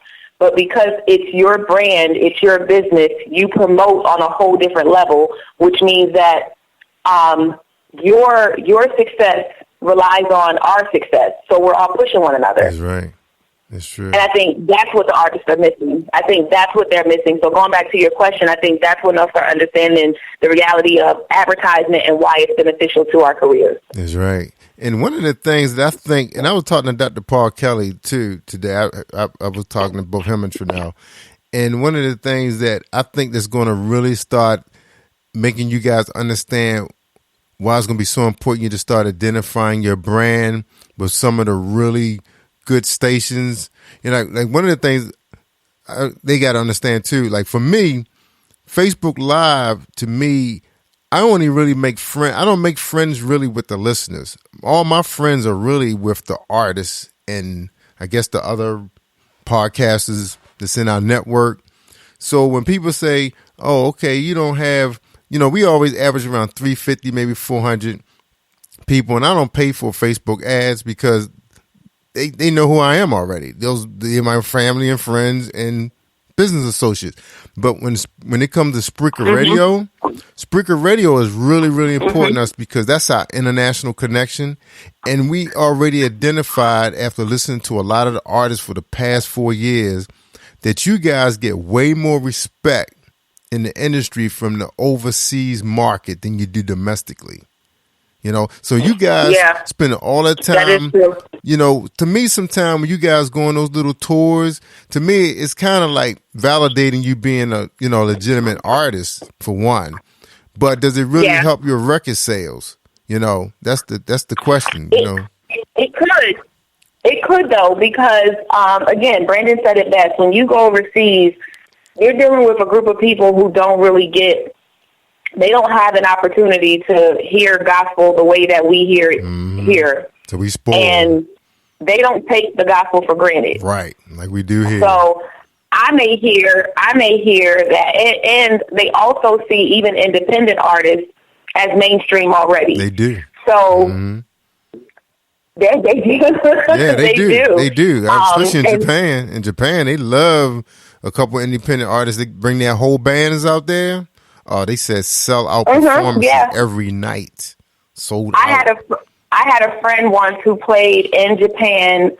He's a guitar player, but he was playing for a band there, and awesome guitar player. But they were there for about 2 months, and he said, you know, just playing on the platform. But when he would just walk to the store, he would get bombarded for autographs. Wow. And he's just a regular guitar player, but he would get bombarded. He couldn't go out to certain places, and he's just seeing himself as a regular person. But these people that were there, they bombarded him everywhere he went, and he's just a guitar player. He's not even the singer. But look how Michael Jackson used to show us that. Remember how, like, if Michael Jackson came to D.C., now maybe, you know, like the little kids maybe like jumping up. But if you looked outside, I think it may have been like a good 20, 30 people was out there. He throwing stuff too. But when he's in London and those places, UK, it's like thousands and thousands of people. It's like it was a parade. It was outside. And he can't go nowhere. But here, you know, he don't stop no traffic. You know, we could be sitting in the car and say, "Oh, that's Sylvester Stallone." I mean, there's a many times my wife and I was sitting downtown Baltimore Harbor, and you see a star walking through, and nobody's bothering them. You know, it's like, wow, the people here, you know, so uppity that celebrities don't mean anything to them. You know, but you know, that part is then the artist comes back like they come back like they are. Yeah, that they've arrived, they made it, and it's hard to get them back down. Yeah, Baltimore and DC will give you a real rain check. I mean, a real reality check. Let me tell you, because P. Diddy, those guys had like a record label, a record studio, recording studio, right in the same building where I was working one time, and none of them girls that worked on the floor would go upstairs and knock on that door because he would have his bus right outside with his whole face, his whole body painted on it. We knew he was in there. Wow. And even that little kid, I forgot the guy that he brought from the South, they had that song out that was real big hit. He would be with them, and they'd just be walking down the street. And a lot of those guys, LL Cool J and Public Enemy, they would be here all the time, and they'd be in the clubs, and nobody really be bothering them. You know, maybe somebody may want to pick a fight with them or something. You know, they just, like I said, people take it for granted, but I think what I hear when I do go to different events, you know, there are a lot of people who are from other countries, and they'll say, we need to get you over into Haiti or Jamaica, Barbados. They will tell me, like, there are people there who are striving to just get a true word of God, and they love to worship. Yeah. And it's unfortunate because they don't. But the other part of it, too, Jerry, is this. The fan base, unfortunately, the fan base may not be as relevant. You know, they do get hyped up when you come. Yeah. But here's what also happens. The government pays for artists to come out there, where they're not doing that here. Mm-hmm. The government, they want you, they're going to pay for you, all expenses paid to come out. They're not going to, I mean, even if it's just a small event, and but they pay for you to come out. Yeah, they do. They have big grants. So again, we understand your value, and they don't devalue who you are as an independent artist, and they'll pay just as much as they would a mainstream artist for you to come out there. But one of the things that I know that they do, they've been doing here, like in DC, when they have those, you know, those festivals that's like every Thursday or every Friday at some of those parks, the local governments do pay for those artists. They have funds set up because they're trying to, you know, bring revenue in for some of the smaller entrepreneurs that's setting up as vendors. So they're trying to bring business in for them. So they know during the summer months, like even in Baltimore, they used to have an event at the Hopkins Center, and they would pay jazz artists to come in, and they helped bring the revenue in for the smaller businesses. It kept the stores open longer. So sometime here they do those things, but like you said, over there they do it on a larger scale. It's not as often. Yeah, not I just did an event like that in July in South Carolina, but it was the same thing. They were just trying to build up the economy in this area, and this was their second annual event, and they had over, like, I want to say at least 1,500 people came in and out from this event. But they want to look at trying to build this community, and they figure by bringing events and bringing in an artist. But the one thing I will say is they weren't paying for it. They probably could have, but they weren't paying the artist. I notice here, especially in America, people rather the artist pay to get on an event rather than pay them. That's right. And sometimes so it's just, just backwards. Depends on your venue. And one of the things I was going to add to you guys was, which I think is going to start helping the artists get themselves out there. They're going to need more help from the radio station. Like what's going to happen to me? Like right now, I had a playlist of 350 songs, right? But not every day we play music. We play, talk radio. Because that's what some of the listeners want. They want to, they need help with their life, so they need some help. So they want to hear some solutions, So the deal is, with us is, eventually it's going to get to a point where we want to be fair to our advertisers. So that means that if we have so many artists paying us for so many rotations, that means the list is going to start shrinking. It's going to be almost like for me how you turn on and say, well, I just thought I just heard that an hour ago. And I think that's going to happen to us eventually. That's my drive back to Delaware. Yeah. And I think that's what's going to happen to us eventually when you do have record labels. Because what's happening now, you're starting to get like Dr. Newsom, you got Culpepper and these guys, and you got Irby and them got record labels. What's going to happen when these guys got all these artists on their label and they spending money on these masters and they not getting no rotation? Eventually they're going to have to start coming out their pockets and say, okay, these are the real players in internet radio. Because that's what's going to happen. These are the real players, and we got to start buying advertising for these guys. That's what's going to happen. I believe it. And that's what we're getting ready for. I believe it. I think people need to understand it, though, because a lot of put it this way, you're kind of like in an imbalance. So you have a lot of the artists who are just not educated enough on the business side of it. Mm-hmm. And so, again, they'd rather just sell the CDs out of the back of their trunk. Right. And they don't really know about the advertisement. They don't see it from a business perspective. They don't see one hand washes the other. Mm-hmm. And then you have some who feel like maybe internet radio is just not for them because they're trying to push for the FM stations. Mm-hmm. So they spend more of their day calling a director at an FM station to get their music on there, and they'd rather pay the $2,500 or $5,000 it takes to get their song played for a month than to put that advertisement out at the FM station. That's right. And they so get dug too. I don't know. I mean, the one thing you do is you actually tell the listeners how many people were on that night. That's right. And so, or you give them something like you said. I forgot who you said was listening one night, but people are catching on to who you are as a radio personality. One day you're going to say a name, and I guarantee you, because you have some heavy hitters on your show. Yeah, like I'm not surprised, but the circle just keeps growing.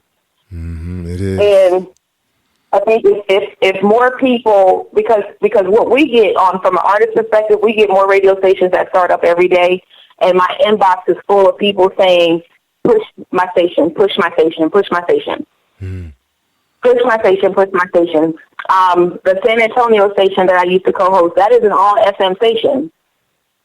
And there are requirements that there's like restrictions that they have that you don't, right. And vice versa. So I think it's just how do you monopolize off of that? Yeah. So there's restrictions that they have, and I know it because I've been a part of it for maybe the last 3 years. It was the very first station I was on, but I've watched the restrictions when they were an internet station to an FM. Once they became FM, the restrictions took place. Yeah. And another thing, too. So I think it's just all about Go ahead. Yeah. And another thing, too, And this is another thing that's growing. And Dr. Kelly and I, we've been having a conversation about this for a really long time. And that's Mr. Archie.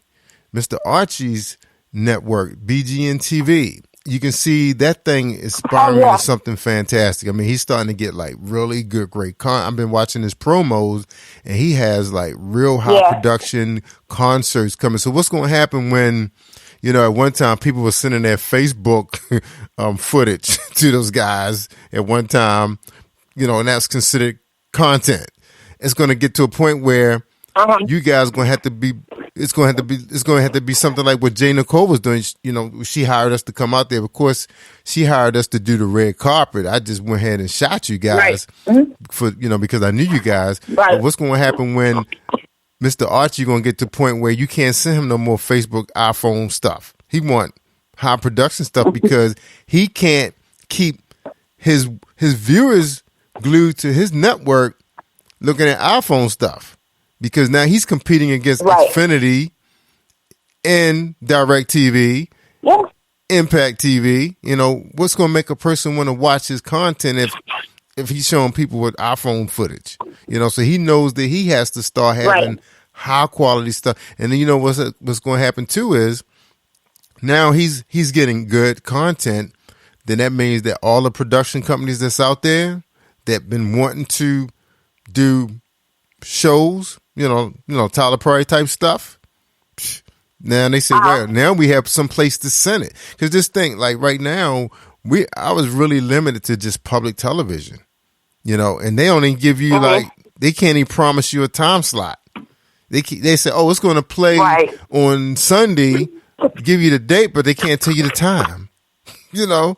So you're like, okay, that's no fun. And that was exciting for me at first when I was a creator, you know, filming events and stuff or whatever, sending it to them. But I was like, I don't know when it's going to play. I was excited they took it. Like I had a guy, it was a Chicago public TV station was interested in some stuff I did, but they couldn't tell me where it was going to play. Plus I couldn't access them. But now that the internet is streaming so powerful now, that a lot of times you can find, now this is what I was telling Dr. Kelly today. I said, Dr. Kelly, even though Maryland Public Television probably couldn't like promise me like a time slot when we're going to run Blackout Live or something like that, but they have an awesome website. I mean, it's a really nice website. And they put a lot of their programs on the website, which to me is almost as phenomenal as you sitting on your TV waiting for something to come on. You know what I'm saying? Because you can watch it on your mobile device and wherever you go. So I thought there's just so many possibilities. I think we just need to find it, and we ourselves need to just get a little bit more creative with what's out there. That's how I am. My brain will just say, it's something out there. I know it is. Yeah. I just have to know what to tap into. Yes. And I think you guys are doing good, you know, like taking advantage of some of these showcases. Because like at one time I used to always say, wow, what's the value of you guys leaving your home, getting on a plane, spending money for a car, Uber, whatever, and go to a showcase and there's no cameras there. You know, it's just people with their iPhones and stuff. Yeah. But then I was starting to look at it, I said, because now God is taking everything to different levels and you're finding these new players coming involved on the production end, it's doing nothing but just giving y'all stage experience more than anything. You know? Yeah. Well, you know, ironically, Jay Nicole's event was the first showcase that I've ever done because most of the events that I get booked for are for either women's conferences or actual, like, church events or concerts in itself. Yes. So that was the first showcase that I did. But I will say it was a very good experience because that probably was maybe the third biggest stage that I've been on. Wow. But like I said, when you videoed me and you sent me the footage, I looked at more of my stage. I looked at what I can do to get better. Like, that's what I looked at. And what you put together, normally I might get on a cell phone. Yeah. Right? Not unless I'm bringing my own production team, but that's going to cost money for me to bring my own production team, for me to bring, you know, camera crew. I mean, it's expensive for me to have it here. So, but that was the first showcase that I ever that I had ever done. And I was excited to see all the other artists that were there because I don't get a chance to see that often. That's right. I don't get a chance to be like in that arena. That was a nice. I love that place. That was a really. I was telling him, I said that was a really nice theater. Stadium seating. But guess what? I found another one like that here in Baltimore. You wouldn't believe it where it is. You just don't know what's here in the city. I was just so shocked. We partner up with a stage production here. And we were invited to come out and do the interviews, right? I wasn't going to film we weren't contracted to film the stage production because we're going to try to put that under a more controlled environment. It was at Johns Hopkins, and Johns Hopkins has this brand new school that's downtown where it used to be like row houses. It was like, what happened to the row houses? What happened to the community? The security guard said, "Oh, that stuff is gone, man. They just took control of this. It was like a campus, and they had this theater in there, and this thing was phenomenal. It was like a cultural arts center. And I went in there and looked at that thing, stadium seating, the lighting. I mean, he had the big super stage lights. I mean, this thing was like Broadway. I said, get out of here. I could rent, and the woman, she said she had rented that spot out a couple of times, the Playwright. I said, I didn't even know this place was here. And here I'm thinking about going all the way back to Messiah College to do a similar production, because we're looking at doing that kind of stuff. Because I could see that's a lot of pressure for someone that's an artist trying to put on an event like that, which was great for her, but it kind of like, it'd be more beneficial for someone like my company to do something like that because we have the stage hands there. We'll be able to control this lighting, and it'd be more about the recording than it is about the audience that's sitting there. You guys would just be like a live audience, because she didn't look at that. Because I used to kept telling her, I said, why you spend so much energy with a live show when this could be like taped and recorded and be like really awesome,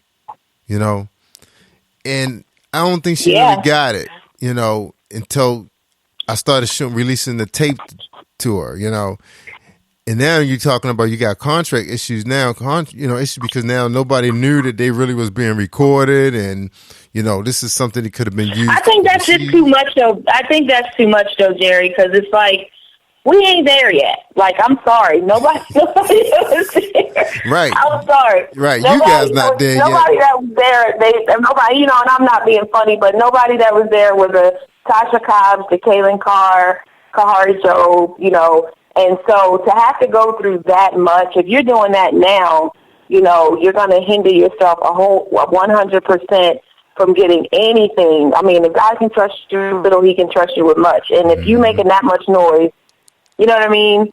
Like, if anything, the promo you did is more of a promotion and probably better promotion than any of them actually ever have. And I don't know because I don't know who that contract issue is with, but I think about those things too, and that's another hindrance. That's why I ask the questions I do when I'm on the show, because I think as artists we need to understand the opportunities. Right. It's one hand washes the other. One hand washes the other. You did an awesome job with getting the footage and you broke it down. You didn't just give a stream of artists. You gave each artist specifically something that they could use for promo. And I think when you start getting into someone talking about contract issues or it's not fair to her, it's not fair to you, and we just got to humble ourselves where we are right now. Yeah, because that's the thing. Because for example, like you said, for example, okay, you guys knew from the jump that it's going to be a production.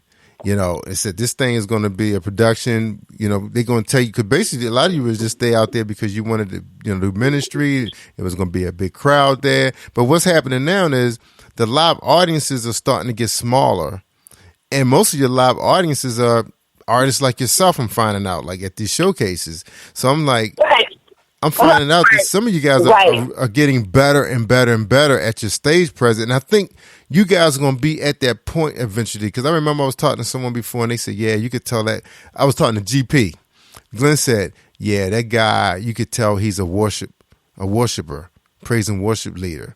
because the way he took control of the stage, this guy had blew everybody out pretty much that you guys, everybody sang well, sound good, but his stage presence was just so powerful. It's like, oh, he could be the next Kirk Franklin if he chose to. Right. He got the experience from every Sunday, So what's going to happen when you got some more Archies, you got some Blessed Networks, you got the Blessed Group, and all these guys are looking for content creators, and which that's what I'm called, a content creator, to give you guys like really, because remember, right now the only real show in town right now is the Dr. Bobby Jones Gospel, right? Yeah. But it's 3 tiers, and what they're looking for to get you up to that top tier, you got to have that stage presence. They looking for, right?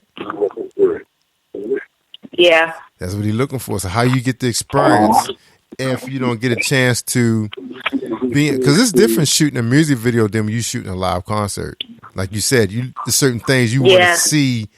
You want to know what the viewers are looking at when they see you on the stage. And the only way you're going to see that is you got to start getting in front of those cameras. Yeah, the other part of it too is I remember the first stage that I actually was on, and it was a huge stage, and it's a lot. This goes back into like studying to show yourself approved, but I remember having to go from one side to the left side of the stage to the right side of the stage. Go back over to the left side of the stage, because you have to work. You really do have to work your audience, right? And so you can't be on the left side singing all the time, and then you forget about the people on the right. You get up, people on the right. You can't forget about the people in the middle. That's right. And when you work a big stage like that, you got to be conditioned all the way around. It's a lot of work. It's a lot of work, and people just don't get the true life of an artist. But then, like I said, you have people like you and others that are looking at it from a different perspective that give us insight, and you either grow from it or you don't. That's right. You are. And the way I see this internet television thing is starting to develop just like the radio is. The only thing, the difference is right now is the radio technology is here. They're just waiting for the operators to get to it and start operating it correctly. The deal with television, you have all of these platforms out there, Roku, Amazon Fire Stick, Chrome. All these guys are out here right now with these channels available.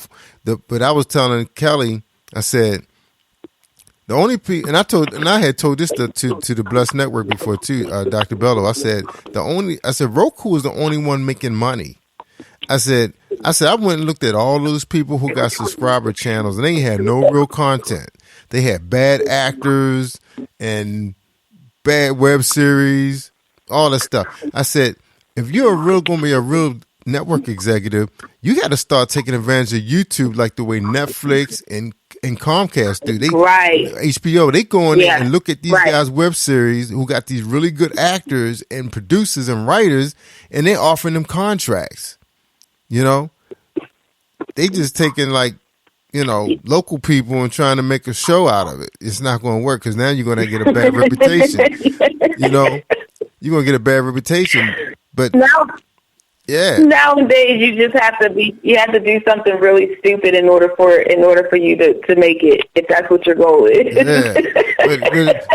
But I say I'm thinking about the network executives though, like just like Brandon Watson, he got a reality show coming out, and I'm quite sure that right now he gonna be I call this, he might get that LL Cool J contract. Remember LL Cool J had gotten that real bad contract because, you're excited now. You got discovered. The record label put anything on that contract, you don't get no lawyer to review it. And the lawyer that is thinking about your future, he not thinking about the moment. So you can go back and tell your buddy, man, I just got signed to so-and-so. Yeah, but he only paying you 1 penny per album for 10 years. Yeah, I think people don't get that. I think people are striving for the wrong thing, Jerry. When you start looking at what, because people are looking at like what it used to be, even in radio. Like I said, they don't know the options of the opera. Like the first time I even heard about TuneIn app was when I started being on the radio. I didn't know anything about MP3 files, MP4 files, a wave when I first started. And nobody taught me what I knew. I had to figure it out. And the way I figured it out was by people telling me when they reached out to me. You have a beautiful voice. You know, we want to book you for this event. Do you have a video? And I didn't have any videos. Do you have an MP3? I didn't know what an MP3 was. I had to Google it. You have an MP4. You have a WAV file. And radio stations would all ask for something completely different, you know. So I learned as I went. But I also realized, too, that the internet stations like yours are the stations that are, I didn't even know they existed. That's right. And I think that it's the new wave, and that's just my opinion. I think that's the new wave. So like I said, I spend more of my time wanting to support like these stations because I understand that this is the new wave. That's right. That's right. And this is the new wave. too, and so you're right about that. And I think artists just have to get a handle on that. I think that we're thinking, not we, but as artists, you know, we're thinking we have to get on that FM station. Mm-hmm. And they going away. They becoming Amber Alerts. Yeah, they're going away. We're thinking we have to get that label. We're thinking we have to get that distribution. We're thinking we have to get, you know, because that's what it looked like when the Temptations were out, or Michael Jackson made his big deal. But they don't know. If you really look at these bios, my husband's good for doing this. He'll look at these bios with, like, Tribe Called Quest and how they were, you know, they had a hit song and they were big and people thought that they were making all this money. Come to find out when they did this video that they weren't even getting paid for it. They were still sleeping on the couch with a hit song. They're having a lot of them. TLC had the Red Man and Method Man and all those guys. They you know, they was living in small little houses like what we had. It was like we drove better cars. Yeah. So it's like, you know, right. And so, they were worse off because they probably have more money to pay back. But that's what people are looking at, and they're like, "This is what we want to be." And so I don't know. You know, I would charge anybody. It wouldn't be me because I don't know. But I think when these workshops come out, when it comes down to like what the industry looks like right now, like Spin Awards was a for me, a spinoff. Yeah. I mean, that was a spinoff for me where it was like I respected the craft of radio so much more. Yeah. And I'm going to be honest with you. I have friends that are on the FM stations and the AM stations. And when I asked them, I'm like, I didn't see you at the radio awards. You know what they told me? 2 of them told me this. They didn't take it seriously. Wow. But they heard they missed out, and I could not tell you a fib. They heard about it. They got the invite, but because this person just came out of nowhere and was doing it, they thought that it was going to be some fly-by-night event. And then, but you know what they did say? We'll be there next year. That's right. They got to take that thing serious. For one, we do things that they don't do.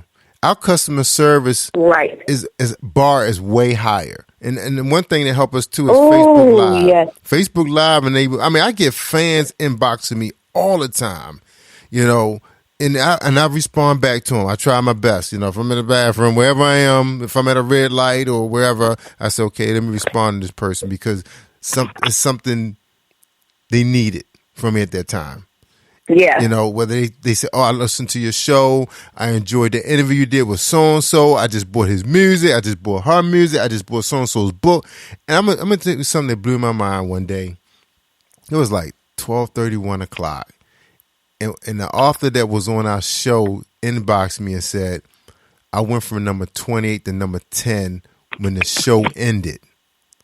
I was like, get out of here. So now I'm starting to understand the power of the internet.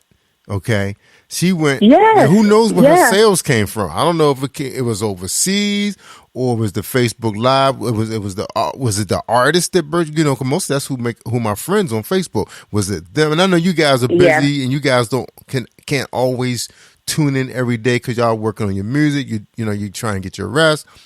But she said she went from number 28 to number 10 by the time the show ended, and she was blown away. She said, I got to buy an ad for Wow. I want to buy an ad. And wow.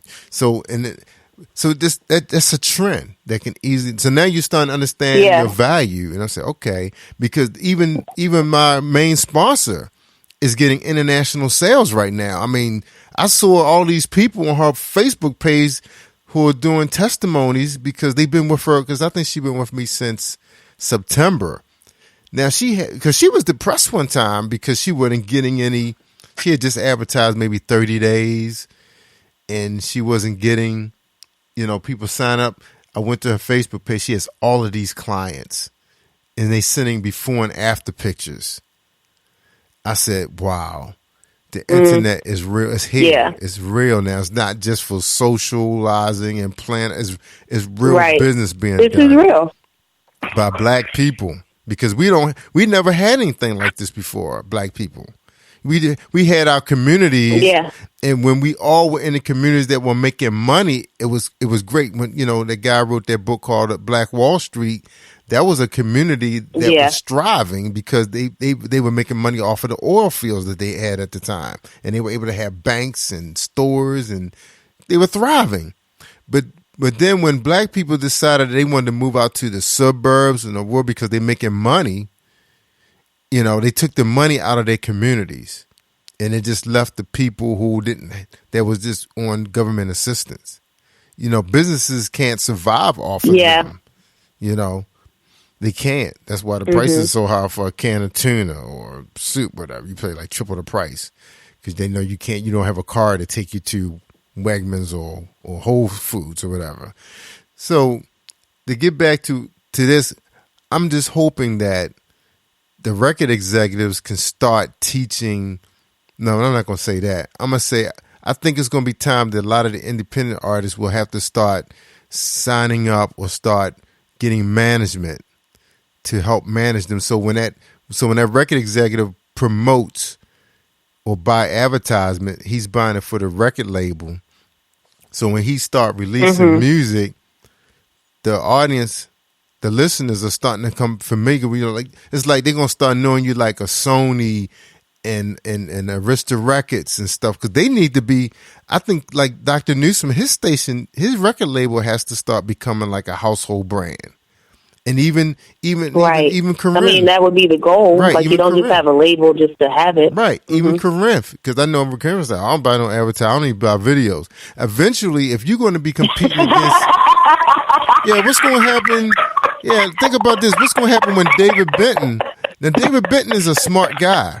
He has his record label now, and I didn't know he had one. He told me yesterday. He said, "Yeah, Jay, I've been had this record label." I was like, "We just hearing about it. What's going to happen when this guy say, okay, you got these people who've been out here all this time, right, with these businesses, and they've been playing around, and now David's going to say, okay, I'm going to be taking my earnings, I'm going to be investing in my record label. So now I'm looking at the top 3 radio stations." And because most of all of them are global and probably hitting in the same market, I can just buy into one. Which one is going to be the one? This is what the smart move would be to get connected with the Nielsen broadcasting system as an artist, right? Mm-hmm. And then we can start seeing like where the music is being played, what stations is getting rotation on, and and I don't know if you guys like it's the internet station, but I think you do. I think. Don't you? Are you? Can you attach yourself to Nielsen Broadcasting? The problem is they can't really. They having problems where they can't really measure how many times artist music is being played. We have to tell them. In other words, like okay, like right now, my playlist has 105 songs. So I try to pick like the top 105, like the new releases and stuff people haven't heard yet, right? 105 songs. Right. Each song averages close to 4 minutes, almost 5 minutes.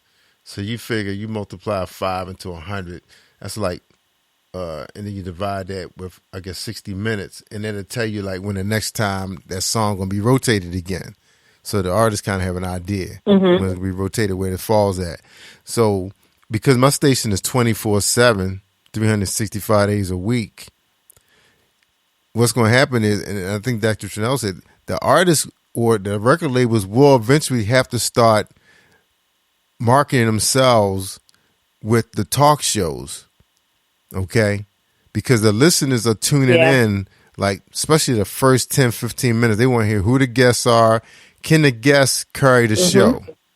You know, like sometimes you get some weak guests that can't carry the show. Yeah. But they may have like really good music. So that's why sometimes I open up with the music because I don't know if the guests can really carry the show, you know. But that's why I'm building a great stable of personalities, because if you look at FM, because I know you can't recreate the wheel.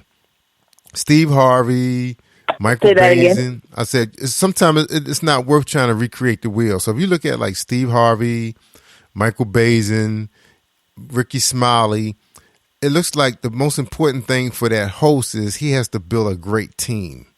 You know, because sometimes he can't carry the show. A lot of times people want to hear, and even Tom Joyner. You know, it's like he made. Yeah. My wife doesn't really care for Tom Joyner, but she like listened to the intelligence of his co-hosts.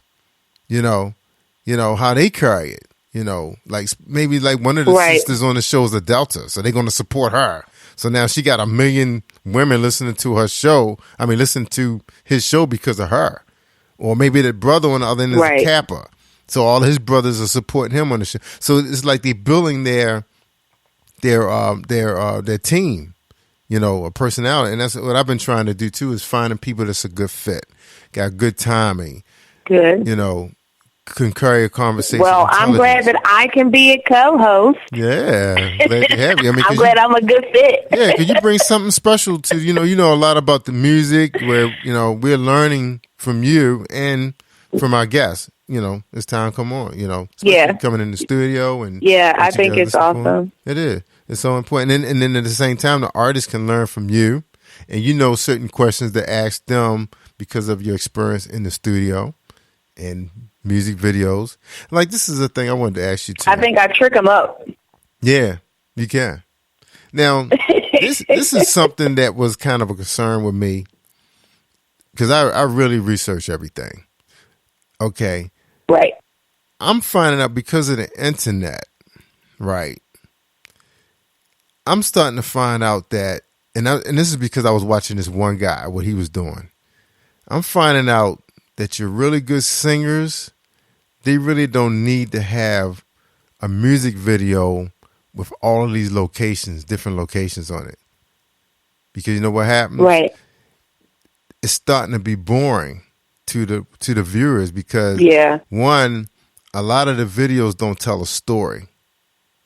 There's no emotions. Right. It's like the guy, the director is just trying to be creative and take his skill set to the next level. But we have seen so many videos and I think the reason is because it's not enough independent gospel videos to want people want to sit and look at them. Like, if you could sit on one channel and look at like 50 of them, then it's going to be cool. But it's not like that right now. It's not that many of them. Yeah. I want you to want to keep looking at it. So that means you guys will create a video and a viewer only really want to look at it just that one time. Did you know that? Yeah. Yeah. It was ironic because for my first video, which I'll end up doing over, but I kind of monopolized off of where we were at the time. So I choose the worship. Mm-hmm. Originally, it was supposed to be just me walking down like a brownstone sidewalk, headphones on, and me just singing. I choose the worship, walking past some people and smiling and just singing the song. And then for me, it was like at a time where we were going through all of this, like the Black Lives Matter, and we were going through like the debates, and people were talking about prayer. You know, they were taking people to court because they were praying in public places. It was just crazy how like all this stuff was coming up, and then my husband and I started thinking about like how we could use the video to monopolize off of where we are now. Mm-hmm. So when people see it, like I've had a lot of politicians reach out to me about the video, and they thought it was awesome because it speaks to, like, I start my video off with a kind of a short film. Mm-hmm. But where it lost the attention of people is they don't want the short film, they just want the song. Right. Like they didn't want the education, they didn't want the education, they just wanted the song. Exactly. And so and so even though there was a point made and there was a guide to what we were doing, and what it was within the story, it was the guy who was really giving us a hard time. So there were 4 panelists who were basically there to kind of give us the laws. Here's the laws. We're here to talk about the laws. Now we want to hear the people speak. And the people are like, we choose to worship, right? And then the guys that were with him, they one by one started to get up, and they were like, we don't want no part of this, because this guy was really like against prayer. And so as the song went on, you could just see one by one, their hearts started to soften up to what we were saying. And eventually he was the only one sitting at the table. And then we invited him in. So we were talking about redemption, restoration. Like, we want to make sure that you understand we choose to worship. We still love you even though you were against us. So we invited him in to party with us. And he came over, and then you can see him set free. So people understood the concept, but in true life, they don't want the concept. Nope. They want the video. That's right. And that's it. They want the video. And see, for me, I was, in the beginning, I was like a real fanatic with videos, because like even before BET, I used to love watching Midnight Special. And I noticed if you think way back, like in the 80s and the 90s, the rock bands were like the phenomenal groups back then, but they did not spend a lot of time with a storyline. Because after you've seen it a couple of times, it's like your brain don't really want to see that again. They spend more time showing you a live concert, and they may add in little pieces with the guy, maybe with a girl when he's in his favorite car or whatever, but they don't spend the whole time making a movie out of it. They go right back to them being on stage, and then they spend a lot of time showing the action part with the drummers. They don't spend time with the saxophone players. They spend time with the guy that's dancing and moving around. And that's when hip-hop videos jump, because remember, you think about hip-hop videos did good because they always had really good dancers in them. And while Michael Jackson and Beyonce videos were hot in the beginning because they did a lot of movement. And people wanted to emulate them, and they wanted to do what they were doing. Like, think about this, artists. When you go to a wedding or a 50th or 60th birthday party, what is the funnest part about being at that party or that wedding? It's watching the people dance. The reception. Yeah, watching the people dance. You've seen a lot of weddings. You've seen people walk down. Listen, the bride trips and fall. It ain't going to be nothing exciting about that wedding. The exciting part is the reception. You want to watch people dance, or you want to be up there dancing, letting people watch you dance. If you want those kind of people, how some people like attention. They like that stage. So you think about that, because this is what happened when my wife and I went to my sister-in-law party, and I had so much fun watching other people dance too. As much, because I did my little thing when my legs started hurting, so I had to give it up. But it was just so much fun watching, especially like if it's a little kid that can dance, he would just take it over. Look at little Jimmy doing his thing, backflipping and doing James Brown. And I remember when I was a little kid, that was the thing that really had really blew my mind when I saw my first James Brown concert, because James Brown, he tore the stage up. It wasn't his singing that captivated everybody. It was his dancing. Prince too. Dancing, Prince too. It's not like they were the greatest singers. Most of your performers are the ones that sell the most albums because they can perform. And then, of course, they master it up a certain way so they can sound good enough. They match the tracks with their voice, for one. So, and I think too, what artists have to understand, like you said, with the stage presence, we have to learn how to keep the audience involved. That's right. And for me, I think when my worship is more for you to get it for yourself. So I've heard people say to me like, "Oh my God, we love the way you sing, and it was awesome that you brought the audience in, but we came to hear you sing, and we want to hear more of you," which I think is funny, because if I went to a Patti LaBelle concert, I was singing more in the audience than she was on stage. Yeah. That's because we all need the song. Yeah, Patti fans, that's what it is. I used to hate going to Patti LaBelle fans and all the fans singing a song. I was like, I ain't come here to hear y'all. Even when Alicia Keys. Came to hear her sing, but she did it. She did the way she did it. Right, and that's her thing. I think that's that's the whole point of my worship. The whole point is for you to get it for yourself. So my goal is to make sure that when you leave from there, that it's not just another chance for you to hear somebody sing, but I want to offer an experience that you can take to work with you, you can take home with you, that you won't forget it. But, when in times of trouble, you'll know exactly what to do. That's right. So I think you're only good in public to the degree you practice in private, and every moment that we have together is a private moment, even though we're in public. That's right. So if I can teach you how to do that, if I can show you how to do it, if I can, and it's not just me, I can get in front of you and sing all day, but I want you to leave out of there understanding what true worship feels like. And I've been, by the grace of God, I've been successful each time. Even at the J. Nicole event, people were like, "Why'd you only do one song?" No, one song. They were like, "Why'd you only do one thing?" One song, you was done. I know, one and done. And I'm glad. But yeah, and it was. And you said something so important, though. Getting that big stage. Being on that big stage, and not just. Because you did really well. You was getting the people involved. You had that energy, and it looked good on camera. It's like that was something that you can study and say, okay. Next time, I want to know where the cameras are. I know where my audience are, and I'm going to play the both of them. I didn't even know that there was a camera there. Right, because it wasn't really. I mean, she knew that we was going to do some stuff for her promo for her next event. It really wasn't like it was for you guys, because, like you said, you would have already known in front. She would have had a meeting and say, "Look, y'all, this is going to be a production. It's going to be film. If it come out good enough, it's an opportunity for us to stream this overseas. Everybody would get paid, and let's give a real good show. Let's have rehearsals." The whole 9 yards. Or she handpicks the people that she's seen performances on YouTube, on Facebook, and say, okay, I want this person, that person. We're paying for this production. This is going to be live. Hey, and now this is something that my production company is looking at right now. We're actually shopping. We're actually looking at a studio right now. Right now. I remember Pastor Keith Ron Powell and his wife were at a VH1 event, and I thought he thought that VH1 was trying to venture down that road with getting to the gospel business, where they were going to start like entertaining mainstream and real good independence.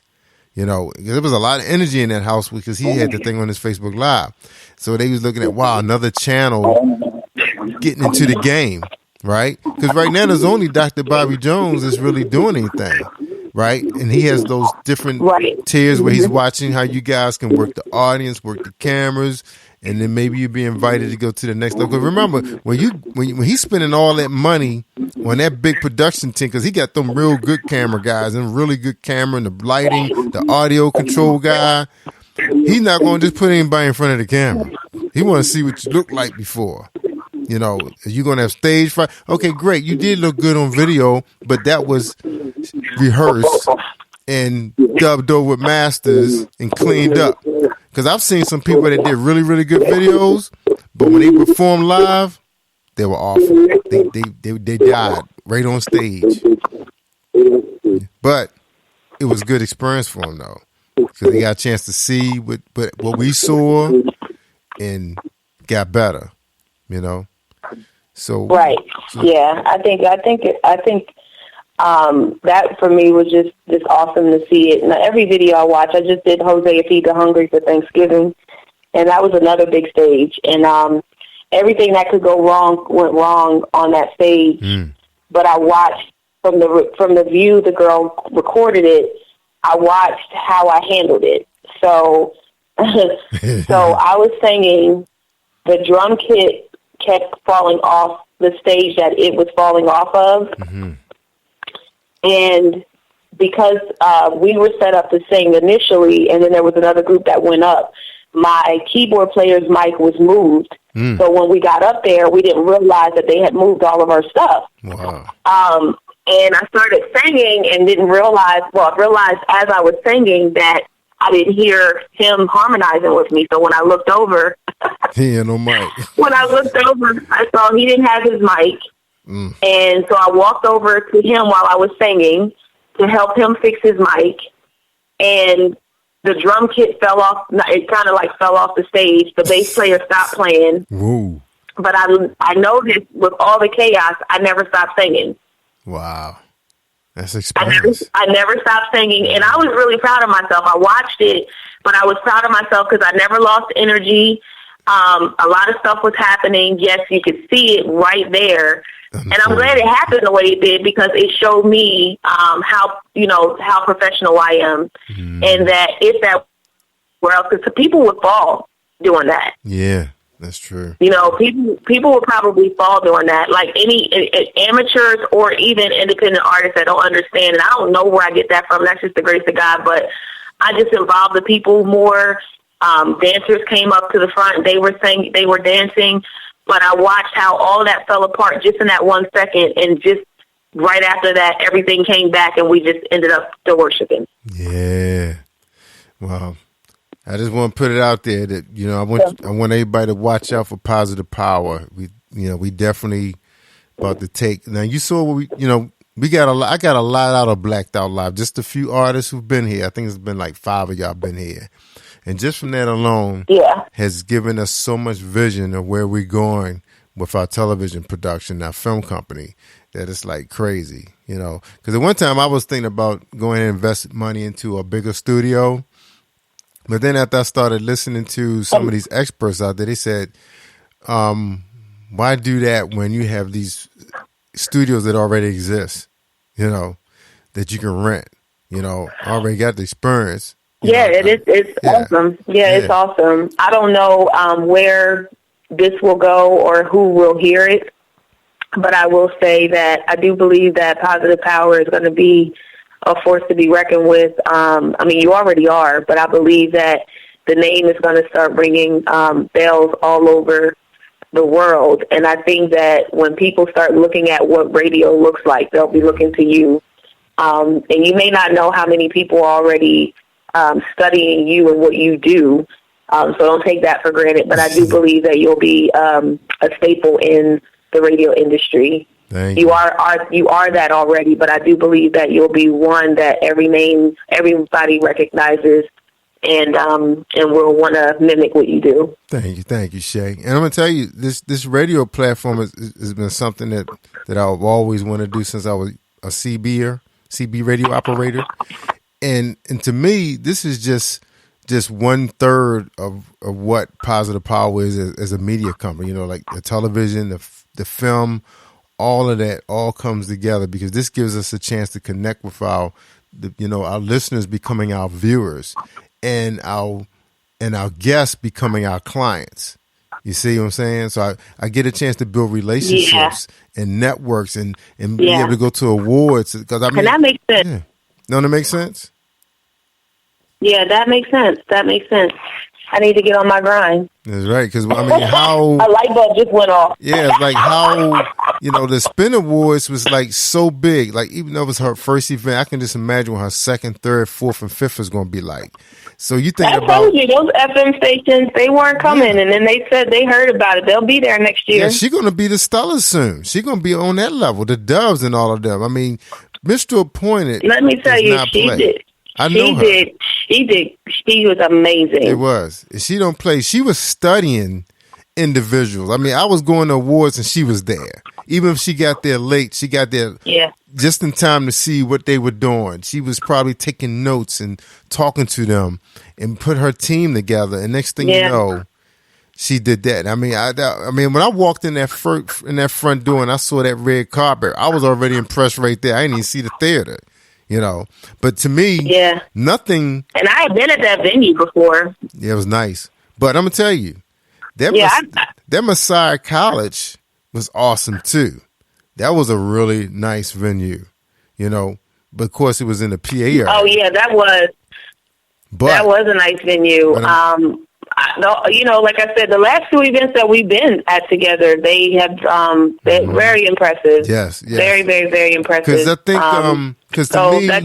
I think, I think some of these production companies or these executives are going to be getting away from the hotels because the hotels are not going to give you the space you need. Because I've been to a couple events where they try to give them at like the Comfort Inns, these little small dinky hotels, and they just don't give you what you can get. Like to me, like Morgan, I'm gonna tell you this: if Positive Power gave an award show like what the Spin did, I would have that bad boy either at Morgan, Coppin State, Coppin University, or Johns Hopkins, because they have the theaters, and a lot of them don't even charge no more than $800 or $1,000 to have a lighting technician and an audio technician. You know.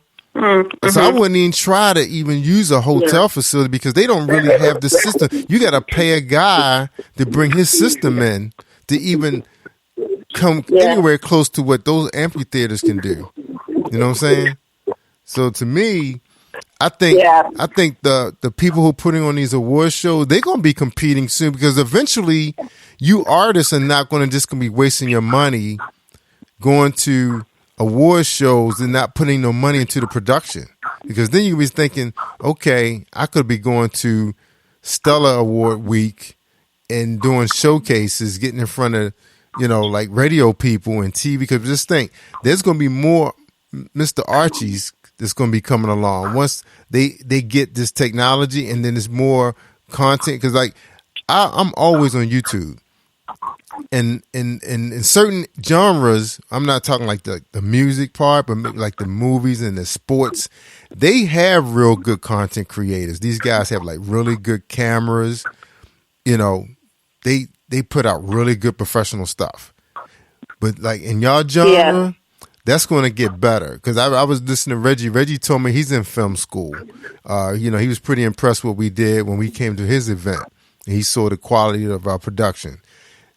And that's nothing, because I ain't have no control of the lighting, the sound, or nothing. That was in my production. But just imagine when I do my own production and I got control, when the music comes on. Just like when you were here, I can control the lighting, the sound. Oh yeah, you're going to be impressed with the sound quality. I put a 1,000-watt system in here. Yeah. I can't wait. I saw my calendar. I said, "Oh, he's already locked me in." Yeah, I was ready. I can't wait. I liked you. I was ready. Yeah, I'll be there until. Ready. I fixed all of that. I'll have to look at that. Yeah. But I'm gonna have to go, Jerry. I got people waiting on me at 9 a.m. in the morning. That's right. Me too. I gotta get up. I forgot you had that. And I wanted you to talk about that too. We're gonna have to let you get some time when you do that, because you're gonna be doing another one, right? That's not the last one. Yes.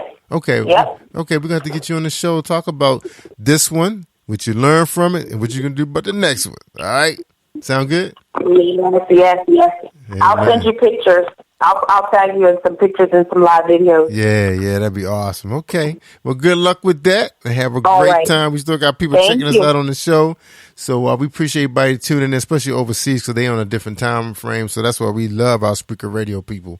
All right, everybody. That was Shay Samuels. She got an event going on tomorrow in a few hours. And we be back tomorrow night. In a few hours. That's right. A few hours with both of us. 9 o'clock. Tune in with us on Speaker Radio and Facebook Live and YouTube Live. We got Pastor Jack coming on, where he mixed religion with politics. So come check him out. I know he got a lot to say about President number 44. And is he number 44? I forgot his number. Or is he 45? Whatever number he is. Whatever.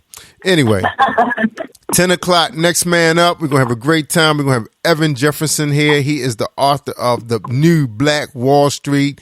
Also, he has some entrepreneur programs in place for kids, show kids how to make money at an early age. So it's going to be exciting. And also, we're supposed to have not Brandon Watson going to be here, but Mr. Vega, Richard Vega will be back here. Okay, Christian hip hopper.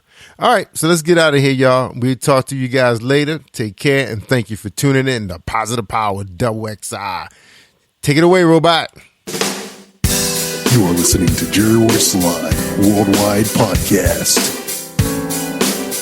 Can you feel the power? Can you feel the power? Feel the power of XI. Positive Power 21.org Internet Radio. You are listening to Jerry Royce Live Worldwide Podcast. All right, Shay, she felt the power. Right, the power of XI. All right, everybody, take care and thank you for those that was hanging around. I guess you guys must be on California time. or overseas. But we appreciate y'all. Thank you, Sprinkler Radio. I'm Jerry Royce live worldwide on Positive Power and Double XI Christian Media. We'll be back in a few hours. Be live right here.